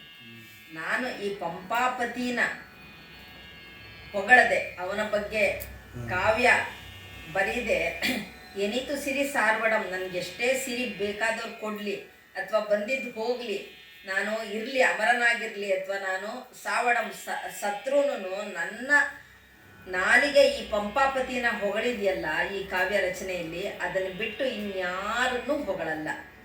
ಆ ಥರ ಏನಾದರೂ ಆದರೆ ಮನಸಿ ಜಾರಿಯ ಭಕ್ತನಲ್ಲ, ನಾನು ಹಾಗೇನಾದರೂ ಮಾಡಿದ್ರೆ ನಾನು ಶಿವಭಕ್ತ ಅಲ್ಲ ಅಂತ ತಿಳ್ಕೊಂಡ್ಬಿಡ್ಬೋದು. ಬಿರುದಿನ ಕವಿಯರಿಪ್ಪ ಹಂಪೆಯ ರಾಘವಾಂಕನೊಯ್ಯನೆ ಅಂದರೆ ನಾನು ನನ್ನ ಕೃತಿ ನಾನು ಶಿವಭಕ್ತನಾಗಿರಲ್ಲ, ಮತ್ತು ಪಂಪಾಪತಿನ ಬಿಟ್ಟು ಬೇರೆ ಯಾರನ್ನಾದ್ರೂ ಈ ಥರ ಅವರ ಕೀರ್ತಿಯನ್ನ ನಾನು ಕೊಂಡಾಡಿದ್ರೆ ಸಜ್ಜನರು ಕೊಂಡಾಡದಿಹರು, ಆವಾಗ ನನ್ನನ್ನು ಯಾರೂ ಕೊಂಡಾಡಲ್ಲ. ಯಾಕಂದರೆ ಇವನು ಶಿವಭಕ್ತ ಅಲ್ಲ, ಸುಮ್ಮನೆ ಬೇರೆ ದೇವ್ರನ್ನೂ ಹೇಳ್ತಾನೆ, ಇವನು ಹೀಗೆ ಅವನು ಬರೆದಿರ್ತಾನೆ ಅಂತ ಹೇಳ್ತಾರೆ. ನಾನು ಆ ಥರ ಅಲ್ಲ.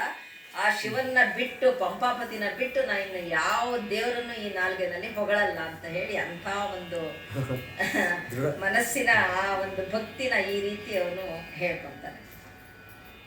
ರಸ ಜೀವ ಭಾವ ಒಡಲು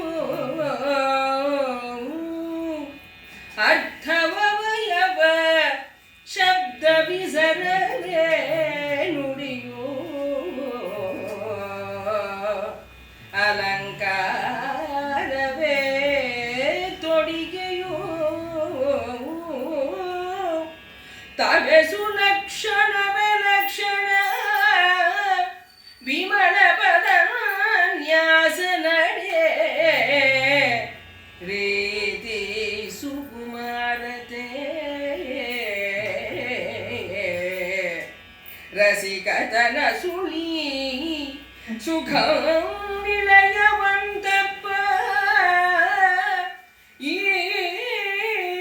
ಹೊಸ ಕಾವ್ಯ ಕನ್ನಿಕೆಯ ಪಡೆದು ಪಂಪಾಂಬಿಕೆಯ ರಸವಿರೂಪಾಕ್ಷಂಗೆ ಕೊಟ್ಟ ಹಂಪೆಯ ರಾಘವಾಂಕನು ಕೃತಕೃತ್ಯನೋ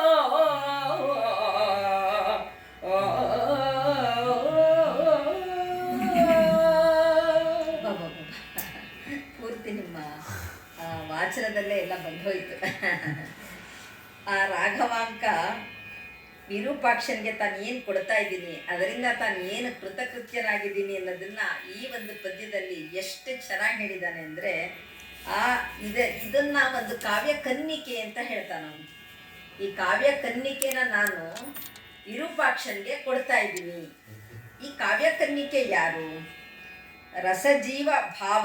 ಈ ಕಾವ್ಯ ಕನ್ನಿಕೆಯ ಈ ನವರಸಗಳೇನಿರುತ್ತಲ್ಲ ಅದೇ ಆ ಕನ್ನಿಕೆಯ ಪ್ರಾಣ, ಭಾವದ ಒಡಲು. ಆ ಭಾವವೇನೇ ಈ ಕಾವ್ಯದ ಭಾವ ಏನಿರುತ್ತಲ್ಲ ಅದೇನೆ ಆ ಕನ್ನಿಕೆಯ ಒಡಲು, ದೇಹ. ಅರ್ಥ ಅವಯವಗಳು. ಇದರಲ್ಲಿ ಏನೇನು ಕಾವ್ಯದಲ್ಲಿ ಅರ್ಥಗಳಿರುತ್ತಲ್ಲ ಅದೆಲ್ಲ ಆಕೆಯ ಅಂಗಾಂಗಗಳು. ಶಬ್ದ ವಿಸರವೇ ನುಡಿಯಲ್ ಶಬ್ದ ವಿಸರವೇ ನುಡಿಯು ಅಂದರೆ ಈಕೆ ಈ ಕನ್ನಿಕೆ ಏನೇನು ಮಾತಾಡ್ತಾಳೆ ಆ ಮಾತುಗಳೆಲ್ಲ ಹಬ್ಬತ್ತಲ್ಲ, ಪ್ರಸಾರ ಆಗುತ್ತಲ್ಲ, ಅದೇನೇನೆ ನುಡಿ. ಈ ಕವಿ ಏನು ಹೇಳ್ತಾನಲ್ಲ ಕಾವ್ಯದ್ದು ಆ ನುಡಿನೇನೆ ಆಕೆಯ ಮಾತುಗಳು.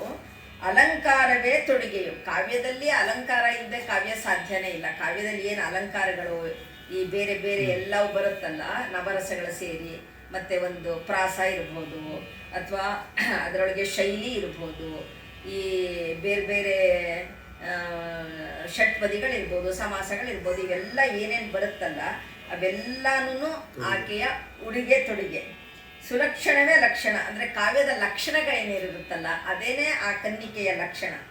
ವಿಮಳ ಪದನ್ಯಾಸ ನಡೆ, ವಿಮಳ ಪದನ್ಯಾಸ ನಡೆ, ಆ ಕಾವ್ಯದ ಪದಗಳ ನ್ಯಾಸ ಅಂತ ಏನು ಹೇಳ್ತೀವಲ್ಲ ನಾವು, ಅಂದರೆ ಅದನ್ನ ಜೋಡಿಸಿಟ್ಟು ಆ ಪದಕ್ಕೆ ಪದ ಜೋಡಿಸಿ ಒಳ್ಳೆ ರೀತಿಯಲ್ಲಿ ತಗೊಂಡು ಹೋಗ್ತೀವಲ್ಲ, ಅದೇನೇನೆ ವಿಮಳ ಅಂದರೆ ಶುದ್ಧವಾದ ಪದನ್ಯಾಸ, ಪದ ಜೋಡಣೆ ಏನಿರುತ್ತಲ್ಲ ಅದೇನೇನೆ ಆ ಕನ್ನಿಕೆಯ ನಡೆ, ಅವಳ ನಡೆಯ ರೀತಿಯದು. ಸುಕುಮಾರತೆ, ರಸಿಕತನ ಸುಳಿ ಅಂದರೆ ಆ ಸುಕುಮಾರತೆ, ಮಾಧುರ್ಯ ಏನು ಕಾವ್ಯದಲ್ಲೆಲ್ಲ ಇರುತ್ತಲ್ಲ, ಆ ರಸಿಕತನ ಅದು ಸುಳಿ, ನಮ್ಮ ತಲೆಯಲ್ಲಿ ಸುಳಿ ಏನಿರುತ್ತಲ್ಲ ಆ ಸುಳಿನೇ ಈ ರಸಿಕತನ ಮತ್ತು ಈ ಸುಕುಮಾರತೆ ಎಲ್ಲ. ಇಳೆಯಂ ಇದೆಲ್ಲಾನು ಇರೋಂಥ ಸುಳಿ. ಸುಖಂ ಇಳೆಯಂ, ಇಳೆ ಅಂದರೆ ಇವೆಲ್ಲಾನು ಸೇರಿರೋ ಅಂಥದ್ದು. ಅಂತಿಪ್ಪ ಈ ಹೊಸ ಕಾವ್ಯ ಕನ್ನಿಕೆಯ ಅಂದರೆ ಇದೆಲ್ಲ ತುಂಬಿರೋಂಥ ಈ ಕಾವ್ಯ ಕನ್ನಿಕೆಯನ್ನು ಪಡೆದು ಪಂಪಾಂಬಿಕೆಯ ರಸ ವಿರೂಪಾಕ್ಷನಿಗೆ ಕೊಟ್ಟ. ಹಂಪೆಯ ರಾಗ, ಇದನ್ನೆಲ್ಲ ಸೇರಿಸಿರೋಂಥ ಕಾವ್ಯ ಕನ್ನಿಕೆಯನ್ನು ನಾನು ಹಂಪೆ ವಿರೂಪಾಕ್ಷನಿಗೆ ಕೊಟ್ಟು ಕೃತಾರ್ಥನಾಗ್ತಿದ್ದೀನಿ ಅಂತ ಹೇಳಿ ತನ್ನ ಕಾವ್ಯನ ಒಂದು ಕನ್ನಿಕೆಗೆ ಹೋಲಿಸಿ ಆ ಕಾವ್ಯ ಕನ್ನಿಕೆನ ಅಂದರೆ ಈಗ ಗಿಫ್ಟ್ ಕೊಡ್ತೀವಲ್ಲ ನಾವು ಒಂದು, ಆ ರೀತಿ ನಾನು ಅದನ್ನು ಉಡುಗೊರೆ ಕೊಡ್ತಾ ಇದ್ದೀನಿ ಪಂಪಾಪತಿಗೆ ಅಂತ ಭಾಳ ಹೆಮ್ಮೆಯಿಂದ ಸಂತೋಷವಾಗಿ ಸಮರ್ಪಣಾ ಭಾವದಿಂದ ಹೇಳ್ಕೊತಾ ಇದ್ದಾನೆ. ಕೃತಕೃತ್ಯನಾಗ್ತಾ ಇದ್ದೀನಿ ಅಂತ ಕವಿ ಹೇಳ್ಕೊತಾನೆ. ಧರೆಯರಿಗೆನು ಈ ಕೃತಿಗೆ ಮೊದಲಾವುದು ತರಳ ತರಂಗಾವರ್ತ ಗರ್ತನೀಹಾರ ಶೇಖರದ ನಿಕರಂ ಜಠರ ಕಮಠ ಪಾಠೀನ ಚಯ ಡಿಂಡೀರ ಪಿಂಡ ಶುಂಡ ಕರಿಮಕರ ನಕ್ರ ಶೈವಾಳ ವಿದ್ರುಮ ರತ್ನ ವರ ಶಿಂಶುಮಾರ ಬುದ್ಬುದ ತಿಮಿಂಗಿಳೋತ್ಕರ ಜಳೂಕ ವ್ಯಾಳ ಕೋಳಾಹಳ ಧ್ವಾನ ಮೆರಸಿ ಜಲನಿಧಿ ಮೆರೆದುದೋ.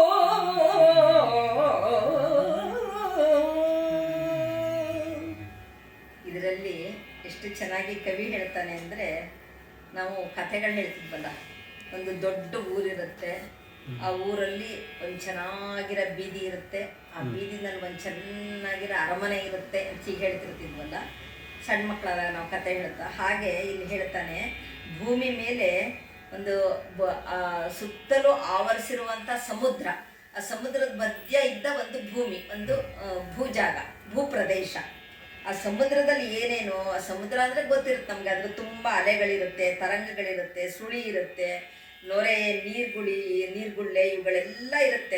ತರಾಂಗವರ್ತ ಗರ್ತ ನಿಹಾರ ಶ್ರೀಕರದ ನಿಖರಂ ಜಠರ ಕಮಠ ಪಾಟೀನಚಯ ಡಿಂಡೀರ ಪಿಂಡ ಷಂಡ ಕರಿ ಮಕರ ನಕ್ರ ಶೈವಾಳ ವಿದ್ರುಮ ರತ್ನ. ಅಂದರೆ ಇದೆಲ್ಲ ಥರ ಪ್ರಾಣಿಗಳನ್ನ ಹೆಸರಿಸ್ತಾನೆ ಅವನು. ಅಂದರೆ ಅದರೊಳಗೆ ತಿಮಿಂಗಲ ಇರುತ್ತೆ, ಮೊಸಳೆ ಇರುತ್ತೆ, ನೀರಾನೆ ಇರುತ್ತೆ, ಮತ್ತು ಜಠರ ಮಕಟ ಪಾಠೀನಚಯ ಅಂದರೆ ತುಂಬ ಅಂದರೆ ಬಹಳಷ್ಟು ಹಲ್ಲುಗಳಿರೋಂಥ ಒಂದು ಇದರದ್ದು ಪ್ರಾಣಿಗಳಿರುತ್ತಲ್ಲ, ತಿಮಿಂಗ್ಲ, ಇವೆಲ್ಲ ಭಾಳ ವಿಷಕಾರಿ ಜಂತುಗಳು, ಜಲಚರಗಳು ಅವೆಲ್ಲ ಇರೋಂಥ ಒಂದು ದೊಡ್ಡ ಸಮುದ್ರ, ಅಷ್ಟು ಕೋಲಾಹಲವಾಗಿರೋಂಥ ಒಂದು ಸಮುದ್ರ. ಅದರ ಮಧ್ಯ ಈ ಒಂದು ಕೋಲಾಹಲ ಧ್ಯಾನವೆರಸಿ ಜಲನಿಧಿ ಮೆರೆದಿದ್ದು, ಅದರ ಮಧ್ಯ ಒಂದು ಪಟ್ಟಣ ಮೆರಿತಾ ಇದೆ. ಇಂಥ ಒಂದು ಸುತ್ತ ಸಮುದ್ರ ಇರೋಂಥ ಒಂದು ಮಧ್ಯದಲ್ಲಿ ಒಂದು ಭೂಪ್ರದೇಶ ಇದೆ. ರುಚಿರವನಧಿ ಪರಿವೃತಧರ ಮಧ್ಯದೊಳು ಮೇರುವೆ ದಕ್ಷಿಣಾಶಯುಳು ಕಬ್ಬಿನ ಬಿಲ್ಲ ವೀರಂ ಅರಳಂಬಿನಾಡುಂಬುಲಂ ಸಕಲ ಸುಖ ಸಂಪದದ ಜನ್ಮಭೂಮಿ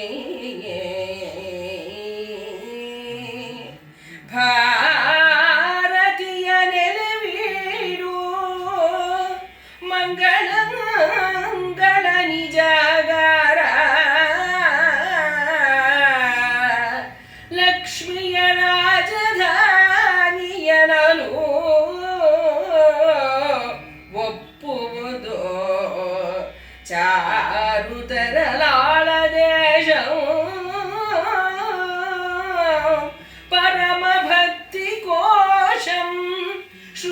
ವಿಷಯ ದೇಶವು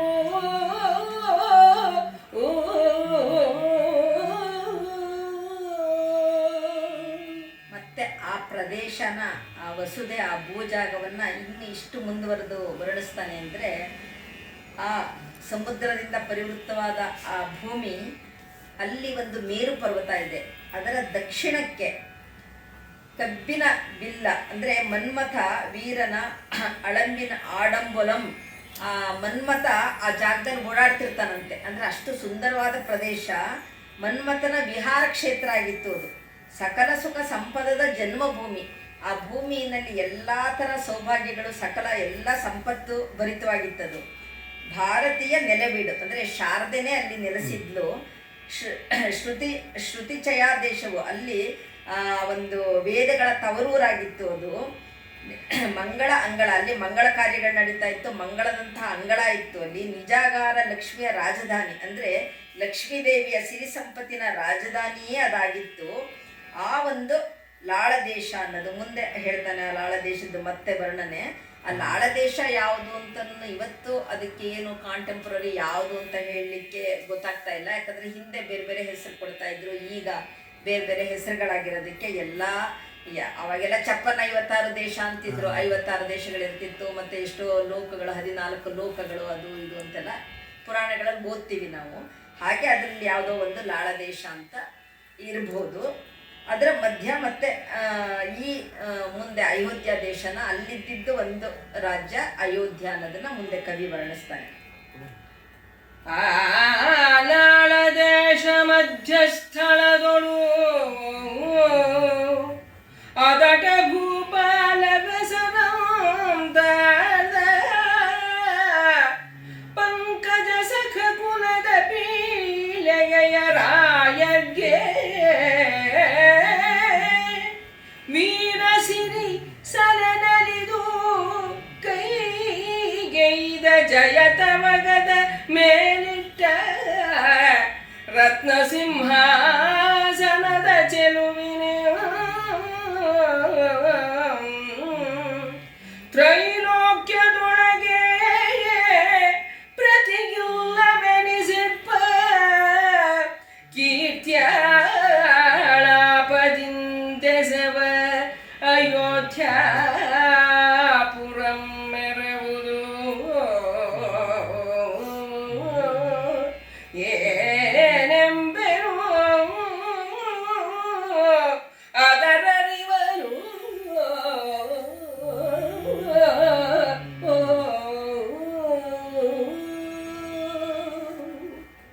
ಮತ್ತೆ ಕವಿ ಇಲ್ಲಿ ಈ ಸೂರ್ಯ ವಂಶದವರು ಹೇಗಿದ್ರು ಅಂತ ಹೇಳಿ, ಅಯೋಧ್ಯಾಪುರದಲ್ಲಿ ಯಾರಿದ್ರು, ಅಯೋಧ್ಯಾಪುರ ಹೇಗಿತ್ತು ಅಂತ ಮುಂದುವರಿಸ್ತಾನೆ. ಆ ಲಾಳ ದೇಶದ ಮಧ್ಯಸ್ಥಳದಲ್ಲಿ ಅಲ್ಲಿ ಈ ಸೂರ್ಯ ವಂಶದ ರಾಜರಿದ್ದರು. ಆ ರಾಜರಿಗೆ ವೀರಸಿರಿ ಸಲೆ ನಲಿದು ಕೈಗೈದ ಜಯತವಗದ ಮೇರಿಟ್ಟ ರತ್ನ ಸಿಂಹಾಸನದ ಚೆಲುವಿನಿಂತ, ಅಂದರೆ ಆ ರತ್ನ ಸಿಂಹಾಸನದ ಚೆಲುವಿನ ರತ್ನ ಸಿಂಹಾಸನ ಅಂದರೆ ಆ ಜಯಲಕ್ಷ್ಮಿಯನ್ನೇ ಈ ಸೂರ್ಯ ವಂಶದವರಿಗೆ ಕೊಟ್ಟುಬಿಟ್ಟಿದ್ದು. ಜಯಲಕ್ಷ್ಮಿ ಆ ರತ್ನ ಸಿಂಹಾಸನನ ಕೊಟ್ಬಿಟ್ಟಿದ್ಲು.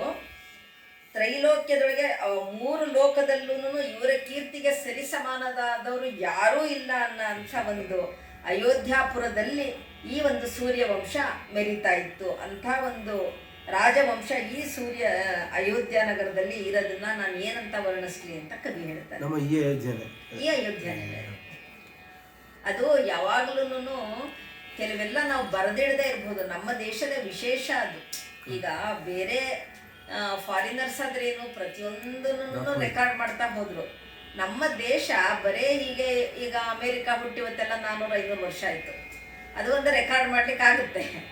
ಹಾಗೆ ಇಂಗ್ಲೆಂಡ್ ಆದರೂ ಎಷ್ಟು, ಅಲ್ಲಿ ಒಂದು ಅವರ ಒಂದು ಸಂಸ್ಕೃತಿ ಇದು ಎಲ್ಲ ಉಚ್ಚಾಯ ಸ್ಥಿತಿಗೆ ಬಂದು ಒಂದು 600-700 1000-2000 ಮ್ಯಾಕ್ಸಿಮಮ್ ಆಗಿರುತ್ತೆ ಅಷ್ಟೇನೆ. ನಮ್ಮ ದೇಶದ ಸಂಸ್ಕೃತಿ ಹಾಗಲ್ಲ. ಇದು ಎಷ್ಟು ಟೈಮ್ ಇಮ್ಮೆಮೋರಿಯಲ್ ಅಂತ ಹೇಳ್ತೀವಲ್ಲ.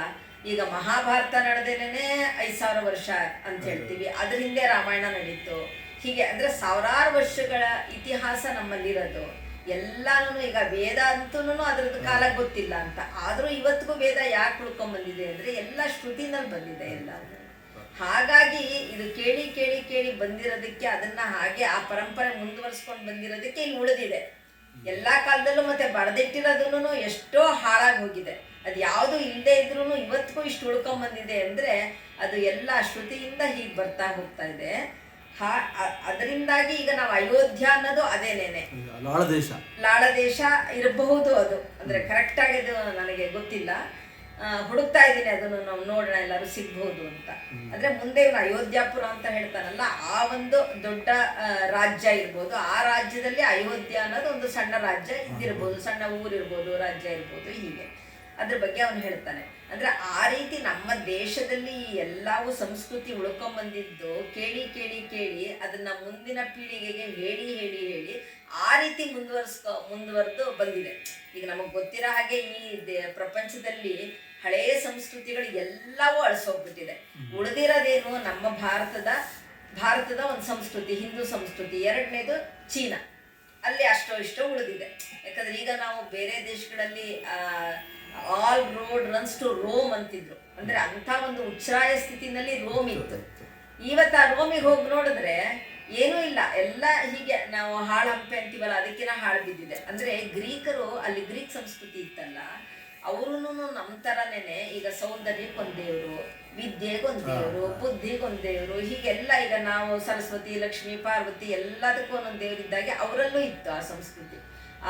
ಅದೆಲ್ಲ ಒಂದು ದೇವಸ್ಥಾನಗಳು ಮುರಿದು ಬಿದ್ದಿದ್ದೆಲ್ಲ ಹಾಗೆ ಇದೆ. ಅದನ್ನೆಲ್ಲ ಒಂದು ಪ್ರೊಟೆಕ್ಟ್ ಮಾಡಿದಾರಲ್ಲ ರೋಮಲ್ಲಿ, ಇಲ್ಲೆಲ್ಲ. ಅಂದರೆ ಈ ಥರದ್ದೆಲ್ಲ ಬಹಳ ಬೇಗ ನಾಶ ಆಗೋಯ್ತು. ಇಷ್ಟು ಆನ್ಸ್ಲಾಟ್ಗಳಾಗಿ ಇಂಥ ಒಂದು ನಮ್ಮ ದೇಶಕ್ಕೆ ನಮ್ಮ ದೇಶದವ್ರು ಯಾರ ಮೇಲೂ ಎಂದೂ ದಂಡೆತ್ತಿ ಹೋಗಿಲ್ಲ, ಅದು ನಮಗೆ ಗೊತ್ತಿದೆ.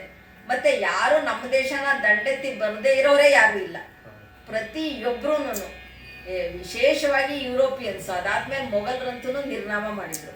ಇಷ್ಟೆಲ್ಲಾದ್ರೂ ಮಧ್ಯಾಹ್ನ ಇವತ್ತಿಗೂ ನಾವು ಈ ಪರಿ ತಲೆ ಎತ್ಕೊಂಡು ವಿಶ್ವಗುರು ಆಗಕ್ಕೆ ಹೊರಟಿದ್ದೀವಿ ಅಂದರೆ ಅದು ನಮ್ಮ ಸೌಭಾಗ್ಯ. ಮತ್ತು ಅದ್ರ ಬಗ್ಗೆ ನಾವು ಹೆಮ್ಮೆ ಪಡಬೇಕು. ಇನ್ನೂ ಉಳಿಸ್ಕೊಂಡಿದ್ದೀವಿ. ಏನು ನಾವು ನೋಡಿದಾಗೆ 1000 ವರ್ಷ ಎಂಥ ಗುಲಾಮ್ಗಿರಿಗೆ ಹೋಗ್ಬಿಡ್ತು ದೇಶ. ಅಂಥದ್ರಲ್ಲಿ ಇಷ್ಟೆಲ್ಲ ಉಳಿದಿದೆ ಅಂತಂದರೆ ನಮ್ಮ ಸೌಭಾಗ್ಯ. ಇನ್ನು ಮುಂದೆ ಉಳಿಸ್ಕೊಂಡು ಹೋಗೋ ಜವಾಬ್ದಾರಿ ಇದೆಯಲ್ಲ, ಬಹಳ ಕಷ್ಟ, ಬಹಳ ದೊಡ್ಡದು. ನಮ್ಮ ಮಕ್ಕಳಿಗೆ ಆ ಶಿಕ್ಷಣ ಕೊಡದೇ ಇದ್ದರೆ ಬಹುಶಃ ಕಷ್ಟ ಆಗುತ್ತೆ ಅಂತ ಅನಿಸುತ್ತೆ. ಅಂದರೆ ಈ ರೀತಿ ಅಯೋಧ್ಯ ಅನ್ನೋದು ಹಾಗೆ ಆ ಪರಂಪರೆಯಲ್ಲಿ ಹಾಗೆ ಕೇಳಿ ಬಂದಿರೋದಕ್ಕಿಂತ ಅದೇ ಅಯೋಧ್ಯ ಅಂತ ಹೇಳ್ಬೋದು. ಕಾಲಭೈರವನ ಕದನದಗಳನ್ನು ಭೂಸತಿಯ ಭಾಳಾಕ್ಷವೋ ಪ್ರಳಯ ಕಾಲದ ಅಗ್ಗದ ಸಿಡಿಲ ಓಣೋ ರವಿಕುಲದ ವೈರಿಗಳ ಶುಭ ಕೀರ್ತಿ ಶಚಿಯಂ ಪಿಡಿವ ರಾಹುವಿರ್ಪ ಹೇಳಿಗೆಯೋ ರಿಪು ವಿಪಿನದವ ಹರಿಶ್ಚಂದ್ರ ಭೂಪಾಲನ ಪ್ರಬಲ ಪ್ರತಾಪ ಶರಥಿಯ ಸುಳಿಯೋ ಹೇಳನರು ಅಯೋಧ್ಯಾಪುರದ ದುರ್ಗವೆಸೆದುದು ಭಯಂಕರ ಕಾರದಿಂದ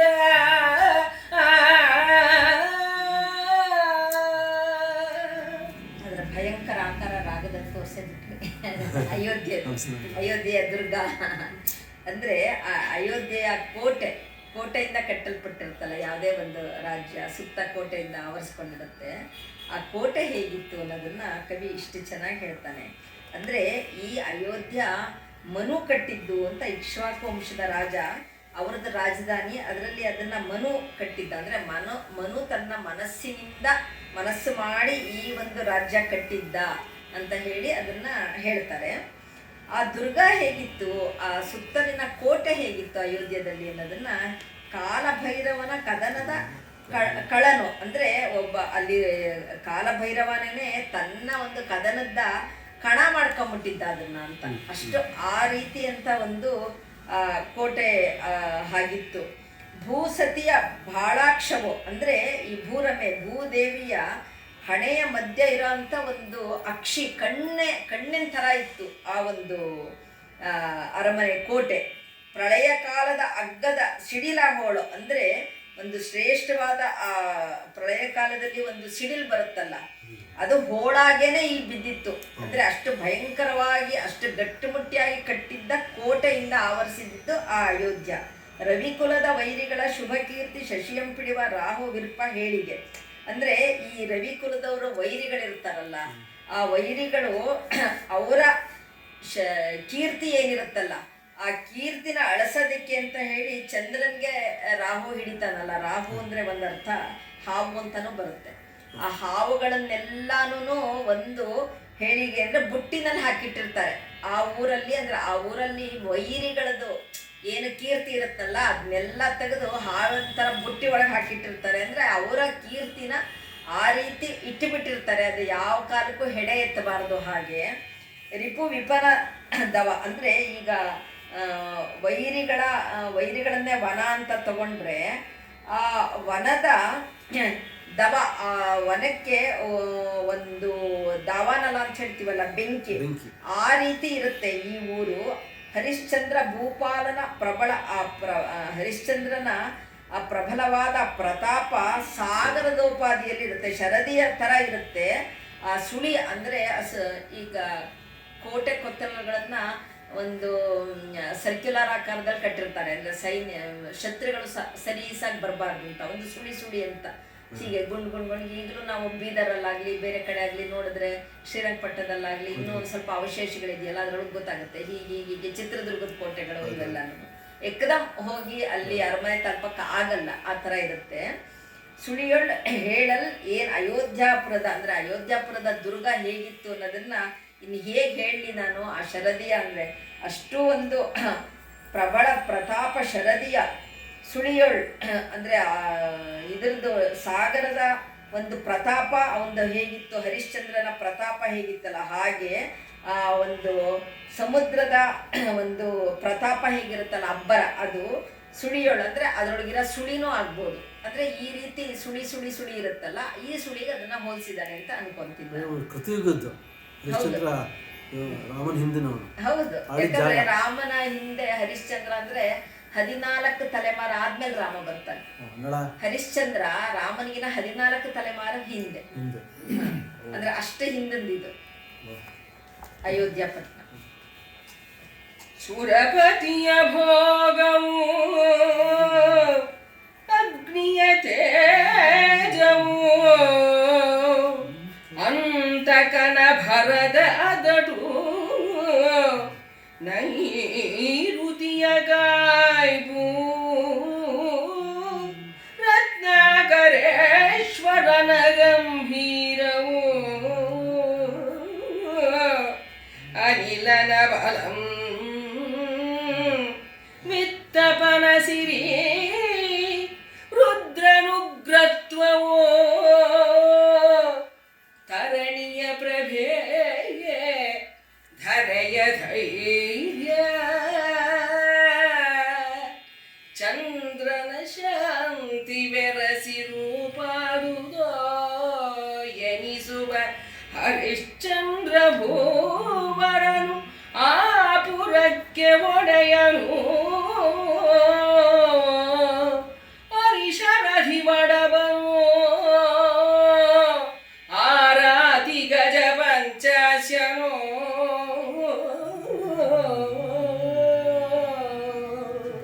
ಈಗ ಅಯೋಧ್ಯ ಪಟ್ಟಣದ ವರ್ಣನೆ ಆಯಿತು. ಈಗ ಹರಿಶ್ಚಂದ್ರ ಹೇಗಿದ್ದ ಅನ್ನೋ ವರ್ಣನೆಗೆ ಬರ್ತಾನೆ ಕವಿ. ಅವನಿಗೆ ಏನೇನಿತ್ತು ಏನೇನಿಲ್ಲ ಅಂತ ಕೇಳಬೇಕು, ಎಲ್ಲಾನು ಇತ್ತು ಅವನಿಗೆ. ಸುರಪತಿಯ ಭೋಗ, ಇಂದ್ರನ ಭೋಗ ಇತ್ತು. ಅಗ್ನಿಯ ತೇಜ, ಅಂತಕನ ಭರದಟ್ಟು ಅಂದರೆ ಒಂದು ಯಮಧರ್ಮರಾಯನ ದರ್ಪ. ಅಂದರೆ ಇದೆಲ್ಲ ಹೆಚ್ಚು ಕಡಿಮೆ ಈ ಅಷ್ಟದಿಕ್ಪಾಲಕರ ವರ್ಣನೆ ಬರುತ್ತೆ ಇಲ್ಲಿ. ನೈಋತಿಯ ಕಾಯ್ಪು ಅಂದರೆ ನಿವೃತ್ತಿಯ ಪ್ರತಾಪ. ರತ್ನಾಕರೇಶ್ವರನ ಗಂಭೀರ ಅಂದರೆ ರತ್ನಾಕರ ಅಂದರೆ ಸಮುದ್ರ, ಆ ಸಮುದ್ರದಷ್ಟು ಆ ಗಾಂಭೀರ್ಯ. ಅನಿಲನ ಬಲಂ ಅಂದರೆ ಸಮೀರನ ಗಾಳಿಯಂತ ಬಲ. ವಿತ್ತಪನ ಸಿರಿ ಅಂದರೆ ಕುಬೇರನ ಐಶ್ವರ್ಯ. ರುದ್ರನ ಉತ್ಯಗ್ರವು, ಆ ರುದ್ರನ ಉಗ್ರತೆ ಏನಿರುತ್ತಲ್ಲ ಅದಿತ್ತು. ತರಣಿಯ ಪ್ರಭೆ, ಸೂರ್ಯನ ಪ್ರಭೆ. ಧರೆಯ ಧೈರ್ಯ ಅಂದರೆ ಭೂಮಿ ತಾಯಿಯ ತಾಳ್ಮೆ, ಚಂದ್ರನ ಶಾಂತಿ, ಎರಸಿ ರೂಪಾದು ನೆನೆಸುವ ಹರಿಶ್ಚಂದ್ರ ಭೂವರನ್ ಅಂದರೆ ಇಂಥ ಇದನ್ನೆಲ್ಲ ಅಂದರೆ ಇಂಥ ಸಕಲ ಗುಣಗಳನ್ನು ಪಡ್ಕೊಂಡಿರೋ ಹರಿಶ್ಚಂದ್ರ ಪುರ ಕೊಡೆಯ ಅವನೇ ಒಡೆಯ ಆಗಿರ್ತಾನೆ. ಈ ಶತ್ರುಗಳಿಗೆ ಇವನು ಹೇಗಿರ್ತಾನೆ ಅಂದರೆ ವಡಬಾನಲ್ಲಿ ಅನ್ನೋ ಥರ ಇರ್ತಾನೆ, ಅಂದರೆ ಆ ಸಮುದ್ರದೊಳಗಿನ ಬೆಂಕಿ ಒಳಗೆ ಆ ಥರ ಶತ್ರುಗಳಿಗಿರ್ತಾನೆ. ಮತ್ತು ಶತ್ರುಗಳಿಗೆ ಹೇಗಿರ್ತಾನೆ ಅಂದರೆ ಗಜದ ಕಂಠಿ ಹಾರದ ಥರ ಇವನು ಇರ್ತಾನೆ. ಅಂದರೆ ಅಷ್ಟು ಇವನು ಯಾವುದಕ್ಕೂ ಹೆದರ್ತಿರ್ಲಿಲ್ಲ, ಬಹಳ ಧೈರ್ಯಸ್ಥ ರಾಜ ಅನ್ನೋದನ್ನ ಈ ವಿವಿಧ ರೀತಿಯಲ್ಲಿ ಅವನಿಗೆ ಎಲ್ಲಾನು ಸಕಲ ಸದ್ಗುಣ ಸಂಪತ್ತೂ ಅವನ ಹತ್ರ ಇತ್ತು ಅನ್ನೋದನ್ನ ಪರಪರಿಯಾಗಿ ಎಲ್ಲವೂ ಮಾಮೂಲಿ ಇರ್ಬೋದು, ಆದರೆ ಇದು ಕವಿ ಅನ್ನಿಸ್ಕೊಂಡೋಕ್ಕೆ ಈ ಪರಿ ಎಲ್ಲ ವರ್ಣಿಸಕ್ಕಾಗಿಲ್ಲ. ಮುಂದೆ ತನು ರುಚಿಯ ಮುಂದೆ ದಿನಪನ ಕಾಂತಿ ಕಪ್ಪ ಕಪ್ಪನೆ ಕೋಪದಿರೊಳ್ಳೌರ್ವಾನಳಂ ತನ್ನ ತಣ್ಣನೆ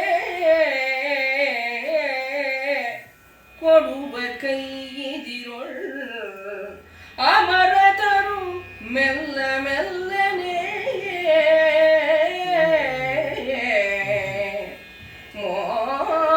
ಮೋಹನವನಪ್ಪಿದ ಘನರೂಪಿನಿದಿರೊಳ್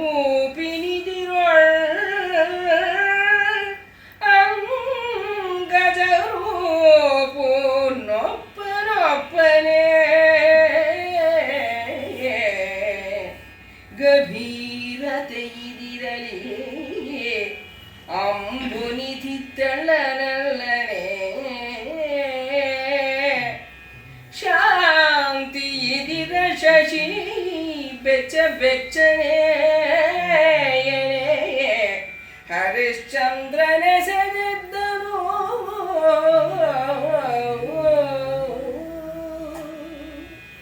ಎಷ್ಟು ಸುಂದರವಾದ ಪದ್ಯ ಇದು. ಅಂದರೆ ಆ ಹರಿಶ್ಚಂದ್ರನ ಅವನ ಆ ವ್ಯಕ್ತಿಯನ್ನ ಹೊಗಳವಾಗ ಇಲ್ಲೆಲ್ಲ ದ್ವಿರುಕ್ತಿ ಬರುತ್ತೆ. ಕಪ್ಪ ಕಪ್ಪನೆ, ಮೆಲ್ಲ ಮೆಲ್ಲನೆ, ತಣ್ಣ ತಣ್ಣನೆ, ಇವೆಲ್ಲ. ಆದರೆ ಅದು ಯಾವುದನ್ನು ದ್ವಿರುಕ್ತಿ ಬಂದಾಗ ನಮಗೆ ಕೆಲವು ಸತಿ ಕಾವ್ಯದಲ್ಲಿ ಅದನ್ನೇ ಹೇಳಿದ್ರೆ ಬೇಜಾರಾಗುತ್ತೆ. ಆದರೆ ಇಲ್ಲಿ ಸಂದರ್ಭ ಅವನು ಆ ಪದಗಳ ಹೆಣಿಕೆ ಹೇಗಿದೆ ಅಂದರೆ ಒಂದು ಚೂರು ಬೇಜಾರಾಗಲ್ಲ. ತನು ರುಚಿಯ ಮುಂದೆ ದಿನಪನ ಕಾಂತಿ ಕಪ್ಪ ಕಪ್ಪನೆ. ಇವನು ಮೈಕಾಂತಿ ಎಷ್ಟು ಚೆನ್ನಾಗಿತ್ತು ಅಂದರೆ ಆ ಸೂರ್ಯನ ಕಾಂತಿ ಅವನ್ ಕಪ್ಪು ಕಪ್ಪು ಕಾಣಿಸ್ತಿದ್ದ, ಸೂರ್ಯನೇ ಕಪ್ಪು ಕಪ್ಪಿಗೆ. ಕೋಪದಿದಿರೋಳ್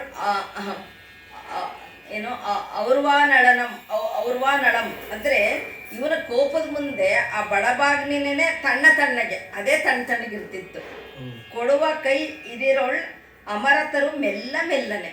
ಇವನು ಎಷ್ಟು ಧಾರಾಳವಾಗಿ ಕೊಡ್ತಾ ಇದ್ದ ಅಂದರೆ ಈ ಕಲ್ಪತರು ಅಂತ ಏನು ಹೇಳ್ತೀವಲ್ಲ ನಾವು, ದೇವ್ರುಗಳು ಹತ್ರ ಇರುತ್ತೆ ಅಂತ, ಅದರದೂ ಏನೂ ಇಲ್ಲ, ಮೆತ್ತ ಕೊಡ್ತಾರೆ. ಇವನಷ್ಟು ಬಿರುಸಾಗಿ ಅಷ್ಟೊಂದು ಬೊಗಸೆ ಕೈಯಲ್ಲಿ ಎತ್ತಿ ಕೊಡೋಷ್ಟು ಅದೂ ಇಲ್ಲ. ಮೆಲ್ಲ ಮೆಲ್ಲನೆ ಮೋಹನವನ್ ಅಪ್ಪಿದ ಘನರೂಪಿ ಅಂದರೆ ಇವನ ರೂಪು ಎಷ್ಟು ಚೆನ್ನಾಗಿತ್ತು ಅಂದರೆ ಅಂಗಜನ ರೂಪು ಒಪ್ಪನೊಪ್ಪನೆ. ಆ ಮನ್ಮಥನ ರೂಪೇನೆ ಇವನ ಮುಂದೆ ಅಷ್ಟರಲ್ಲೇ ಅಂತೀವಲ್ಲ, ಏನೋ ಸುಮಾರಾಗಿತ್ತು ಅಂತ. ಒಪ್ಪನೊಪ್ಪನೆ ಗಭೀರತೆಯಿಂದ ಅಂಬುದಿನಿಧಿ ತೆಳ್ಳನೆ ಅಂದರೆ ಆ ಸಮುದ್ರ ಅದರ ಗಾಂಭೀರ್ಯ ಕೂಡ ಇವನ ಗಾಂಭೀರ್ಯದ ಮುಂದೆ ತೆಳ್ಳಗೆ ಅಂದರೆ ಅಷ್ಟು ಆ ಒಂದು ಗಾಂಭೀರ್ಯ ಆಳ ಇವನಲ್ಲಿ ಇದ್ದಿದ್ದಷ್ಟು ಆ ಸಮುದ್ರದಲ್ಲಿ ಇರಲಿಲ್ಲ. ತೆಳ್ಳನೆ, ಅದು ಬರೀ ಶಾಲೋ ಅಷ್ಟೇ, ಮೇಲ್ಮೇಲೆ ಇತ್ತು ಅದು. ಶಾಂತಿ ಇದಿರ ಶಶಿ ಬೆಚ್ಚನೆ ಅಂದರೆ ಆ ಶಶಿ ಕೂಡ ಅವನ ಬೆಳದಿಂಗ್ಳೂ ಇವನು ಎಷ್ಟು ತಣ್ಣಗಿರ್ತಿದ್ದ, ಹೇಗಿರ್ತಿದ್ದ ಇವನು ಸ್ವಭಾವ. ಅದ್ರ ಮುಂದೆ ಅವನು ಸ್ವಲ್ಪ ಬೆಚ್ಚಗೆನೆ, ಬೆಳದಿಂಗ್ಳೂ ಬೆಚ್ಚಗೆ ಇರ್ತಿತ್ತು. ಆ ಥರ ಇದ್ದ ನಮ್ಮ ಹರಿಶ್ಚಂದ್ರ ಅಂತ ಇದನ್ನ ದ್ವಿರುಕ್ತಿ ಪುನರುಕ್ತಿನಲ್ಲೂ ಅಂಥ ಒಂದು ನಮಗೆ ಅಷ್ಟು ಸಂತೋಷ ಆಗುತ್ತೆ. ಪದ್ಯ ಓದಿದ್ರೆ ಖುಷಿ ಕೊಡುತ್ತದೆ. ಮೋಹನ್ ಅಂತ ಮೋಹದಲ್ಲಿ ಹಾಡಿದ್ರು. ವರರೂಪಿನೋಳು ರತಿಗೆ ಹೊಣಿಕೆ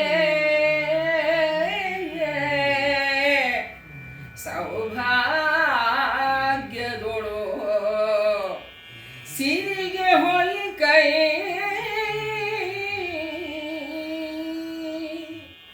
ಜಾಣಿನೊಳು ವಾಣಿಗೆಕ್ಕೆ ಸಚ್ಚರಿತದೊಳು ಸುರನದಿಗೆ ಸಾಮ್ಯ ಪತಿಭಕ್ತಿಯೊಳು ಅರುಂಧತಿಗೆ ಸದೆ ಜಸದೊಳು ಪರಮರೋಹಿಣಿಗೆ ಹೆದರಡೆ ಪುಣ್ಯದೊಳ್ ಸ್ವಧಾತರುನಿಗೆ ಓರಗೆ ವಂದ್ಯತೆಯೊಳು ಗಾಯತ್ರಿಗೆ ಒರೆದೊರೆ ಎನಿಸಿ ಮೆರೆವಳು ಹರಿಶ್ಚಂದ್ರ ನೃಪ ನರಸಿ ಚಂದ್ರಮತಿ ಭೂತಳಗಳು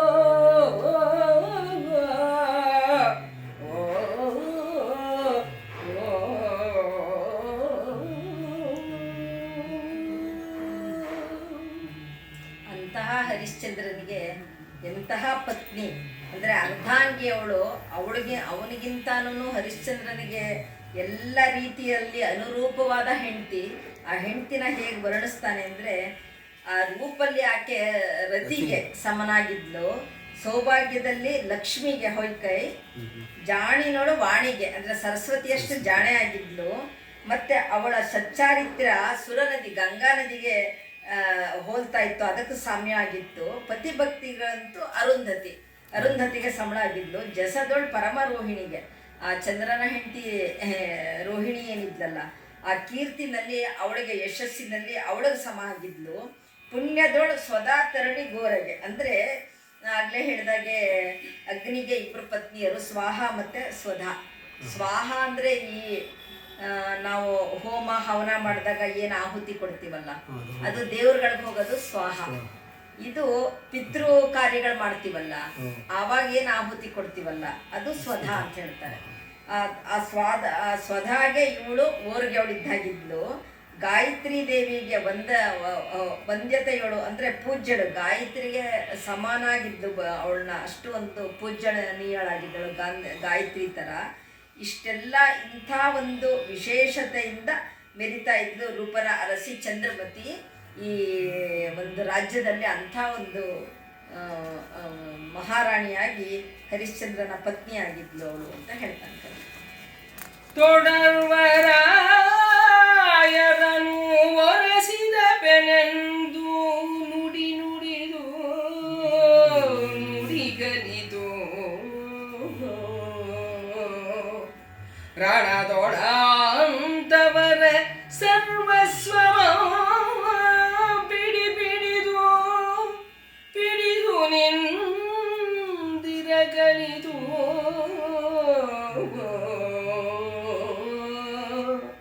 ಹಗೆಯ ಬೈತಲೆಯ ಬಟ್ಟೆಯೊಳು ಒಮ್ಮೆಯೂ ನಡೆದು ನಡೆಗಲಿದು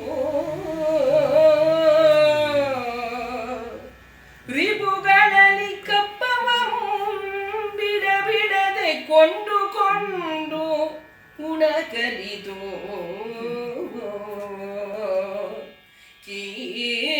ಕೀರ್ತಿಯೊಡನೊಡನೆ ಪರಿದು ಪರಿದಾಡಗಲಿತಂ ಲೋಹಿತಾಶ್ವನು ಎಂಬ ಕುಮಾರನು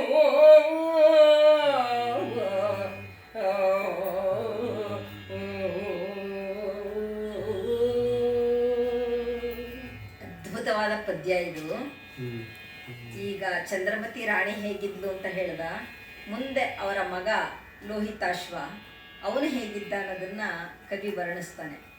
ಅಶ್ವ ಅಂದರೆ ಕುದುರೆ, ಲೋಹಿತ ಅಂದರೆ ಅದು ಕೆಂಪು ಅಥವಾ ಒಂದು ರೀತಿ ಕಂದು ಬಣ್ಣದ ಕುದುರೆ, ಅದು ಲೋಹಿತಾಶ್ವ ಅಂತ ಹೇಳ್ತಾರೆ.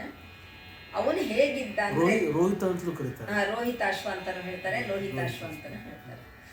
ತೊಡರ್ವ ರಾಯನ್ ವರಸಿದ ಪೆನೆಂದು ನುಡಿ ನುಡಿದ. ಅವ್ನು ಮಾತಾಡೋದು ಹೇಗೆ ಕಲ್ತ ಅಂದರೆ ಮಾತಾಡೋಕ್ಕೆ ಕಲ್ತಿದ್ದು ಹೇಗೆ ಅಂದರೆ ನಮ್ಮನ್ನು ಎದುರಿಸಕ್ಕೆ ಬರೋ ರಾಜರನ್ನ ವರಸ ಹಾಕ್ಬಿಡ್ತೀನಿ ಅಂತ. ಒರಸಿದಪ್ಪನೆಂದು ನುಡಿ ನುಡಿದು ನುಡಿಗಲಿತು ಆ ಥರ ಹೇಳಿ ಅವನು ಅದನ್ನ ನಮ್ಮ ಎದುರಿಗೆ ಯಾರು ಬರಲಿ ಅವ್ರನ್ನೆಲ್ಲ ಅರಸಿ ನಾಶ ಮಾಡಿ ಎಸಿತೀನಿ ಅನ್ನೋ ಥರ ಹಾಕ್ತೀನಿ ಅದರಿಂದ ಅವನು ನುಡಿ ಕಲ್ತ. ರಣದೊಳಾಂತರವ ಸರ್ವಸ್ವಮಂ ಪಿಡಿದು ಅಂದರೆ ಈ ರಣರಂಗದಲ್ಲಿ ಏನೇನು ಇವರೆಲ್ಲ ಗೆದ್ಕೊಂಬಂದಿರ್ತಾರಲ್ಲ ಆ ಶತ್ರುಗಳ ಎಲ್ಲ ಸಂಪತ್ತನ್ನು ಅದನ್ನೆಲ್ಲ ತಗೊಂಬಂದು ಅದನ್ನು ಹಿಡಿದು ನಡೆಯೋದು ಕಲ್ತಿದ್ದು ಹೇಗೆ ಅಂದರೆ ಅಲ್ಲಿಂದ ತಂದಿದ್ದ ಸಂಪತ್ತುಗಳನ್ನು ಹಿಡ್ಕೊಂಡು ನಡೆದು ಕಲ್ತು ಅವನು ಅಂದರೆ ಸಿಂಹಾಸನ ಇರ್ಬೋದು, ಮತ್ತೊಂದಿರ್ಬೋದು, ಮಗದೊಂದಿರ್ಬೋದು, ಅದನ್ನು ಹಿಡ್ಕೊಂಡು ಇವನು ನಡೆಯೋದು ಕಲ್ತ.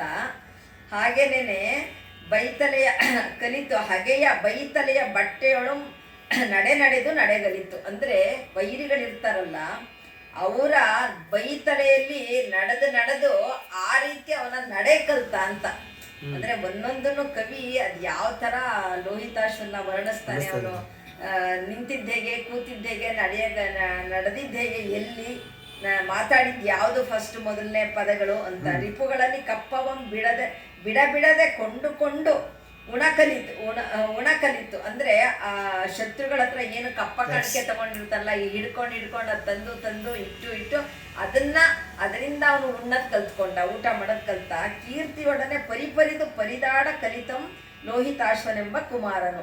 ಮತ್ತೆ ಇವನು ಮಕ್ಕಳುಗಳು ಹರಿದಾಡ್ತಿರ್ತಾರಲ್ಲ, ಫಸ್ಟ್ ಅಂಬೆಗಾಲ್ ಇಟ್ಕೊಂಡೆಲ್ಲ ಹರಿದಾಡ್ತಿರ್ತಾರಲ್ಲ, ಅದು ಹೇಗೆ ಅಂದ್ರೆ ಇವರ ಕೀರ್ತಿ ಎಷ್ಟಿತ್ತಲ್ಲ, ಆ ಕೀರ್ತಿಯಲ್ಲಿ ಹರಿದು ಅದರಿಂದ ಅವನು ಆ ಹರಿದಾಡೋದನ್ನ ಕಲ್ತ. ಅಂಬೆಗಾಲ್ ಇಟ್ಕೊಂಡು ಆ ಕೀರ್ತಿ ಒಳಗೆ ಅವನು ಹರಿದಾಡ್ತಿದ್ದ ಅಂತ ಇವರ ಈ ರಾಜನ ಕೀರ್ತಿಯಿಂದ.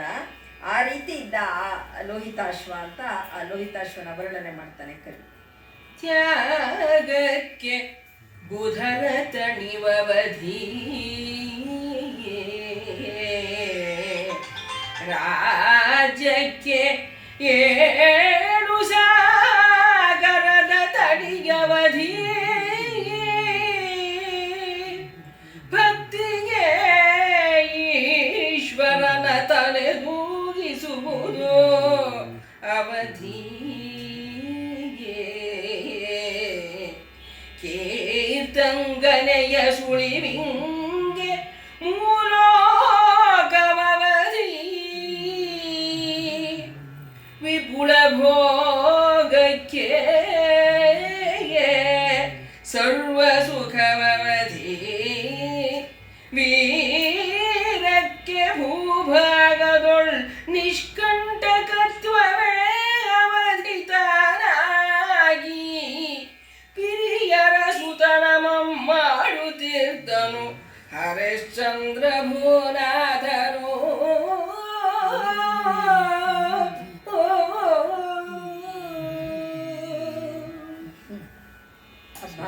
ಅಂದ್ರೆ ಆ ಹರಿಶ್ಚಂದ್ರನ ತ್ಯಾಗ, ಭೋಗ, ವೀರ, ಕೀರ್ತಿ ಎಲ್ಲಾನು ಅದರ ಎಲ್ಲಿ ಅದರ ಸೀಮೆ ಯಾವುದು ಅನ್ನೋದನ್ನ ಕವಿ ಇಲ್ಲಿ ಇಷ್ಟು ಚೆನ್ನಾಗಿ ಹೇಳ್ತಾನೆ.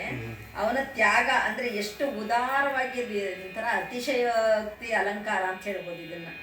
ಆ ತ್ಯಾಗಕ್ಕೆ ಬುಧರ ತಣಿಯುವ ಅವಧಿ ಅಂದ್ರೆ ಈ ಅವನ ಆಸ್ಥಾನದಲ್ಲಿದ್ದ ವಿದ್ವಾಂಸರಿಗೆ ಇಷ್ಟು ಅವನು ಔದಾರ್ಯದಿಂದ ಕೊಡ್ತಾ ಇದ್ದ ಅಂದ್ರೆ ಸಾಕಪ್ಪ ಅನ್ನಷ್ಟು ಕೊಡ್ತಾ ಇದ್ದ. ರಾಜ್ಯಕ್ಕೆ ಅವನ ರಾಜ್ಯದ ಮಿತಿ ಯಾವುದು ಅಂತಂದ್ರೆ ಸಾಗರದ ತಡಿ, ಸಾಗರದವರೆಗೂ ಅವನ ಹರಡ್ಕೊಂಡಿತ್ತು ಅವನ ದೇಶ.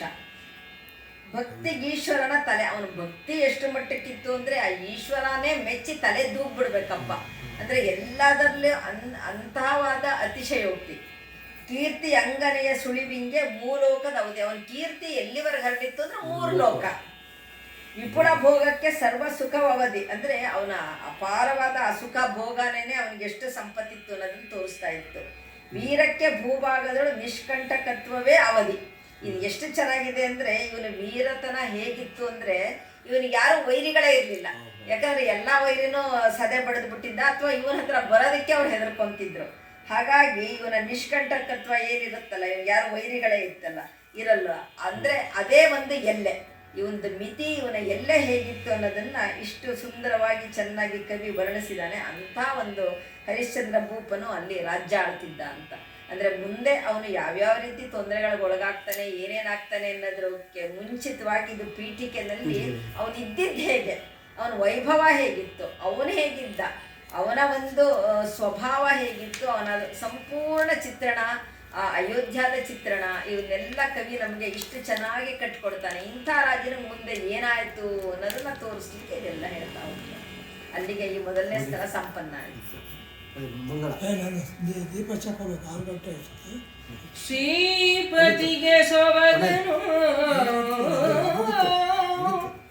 ಉಡುಪತಿಗೆ ಶಾಂತಿಯನು ವಾಣಿಪತಿಗೆ ಚಾತುರ್ಯಮೋ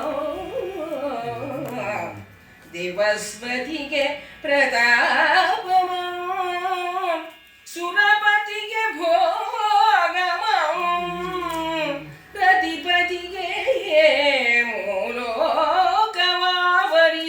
ರೂಪಮೋ ಸರಿತ್ಪತಿಗೆ ಗಂಭೀರತೆಯನು ಸ್ವಾಹಾಪತಿಗೆ ತೇಜಮಂ ಕೊಟ್ಟ ಗುರುಮೂರ್ತಿ ಪಂಪಾಪತಿಯೇ ವಿರೂಪಾಕ್ಷನು ಯಮಗೆ ಇಷ್ಟ ಸಿದ್ಧಿಯ ಮಾಗೆ ಸಂತೋಷದಿಂದ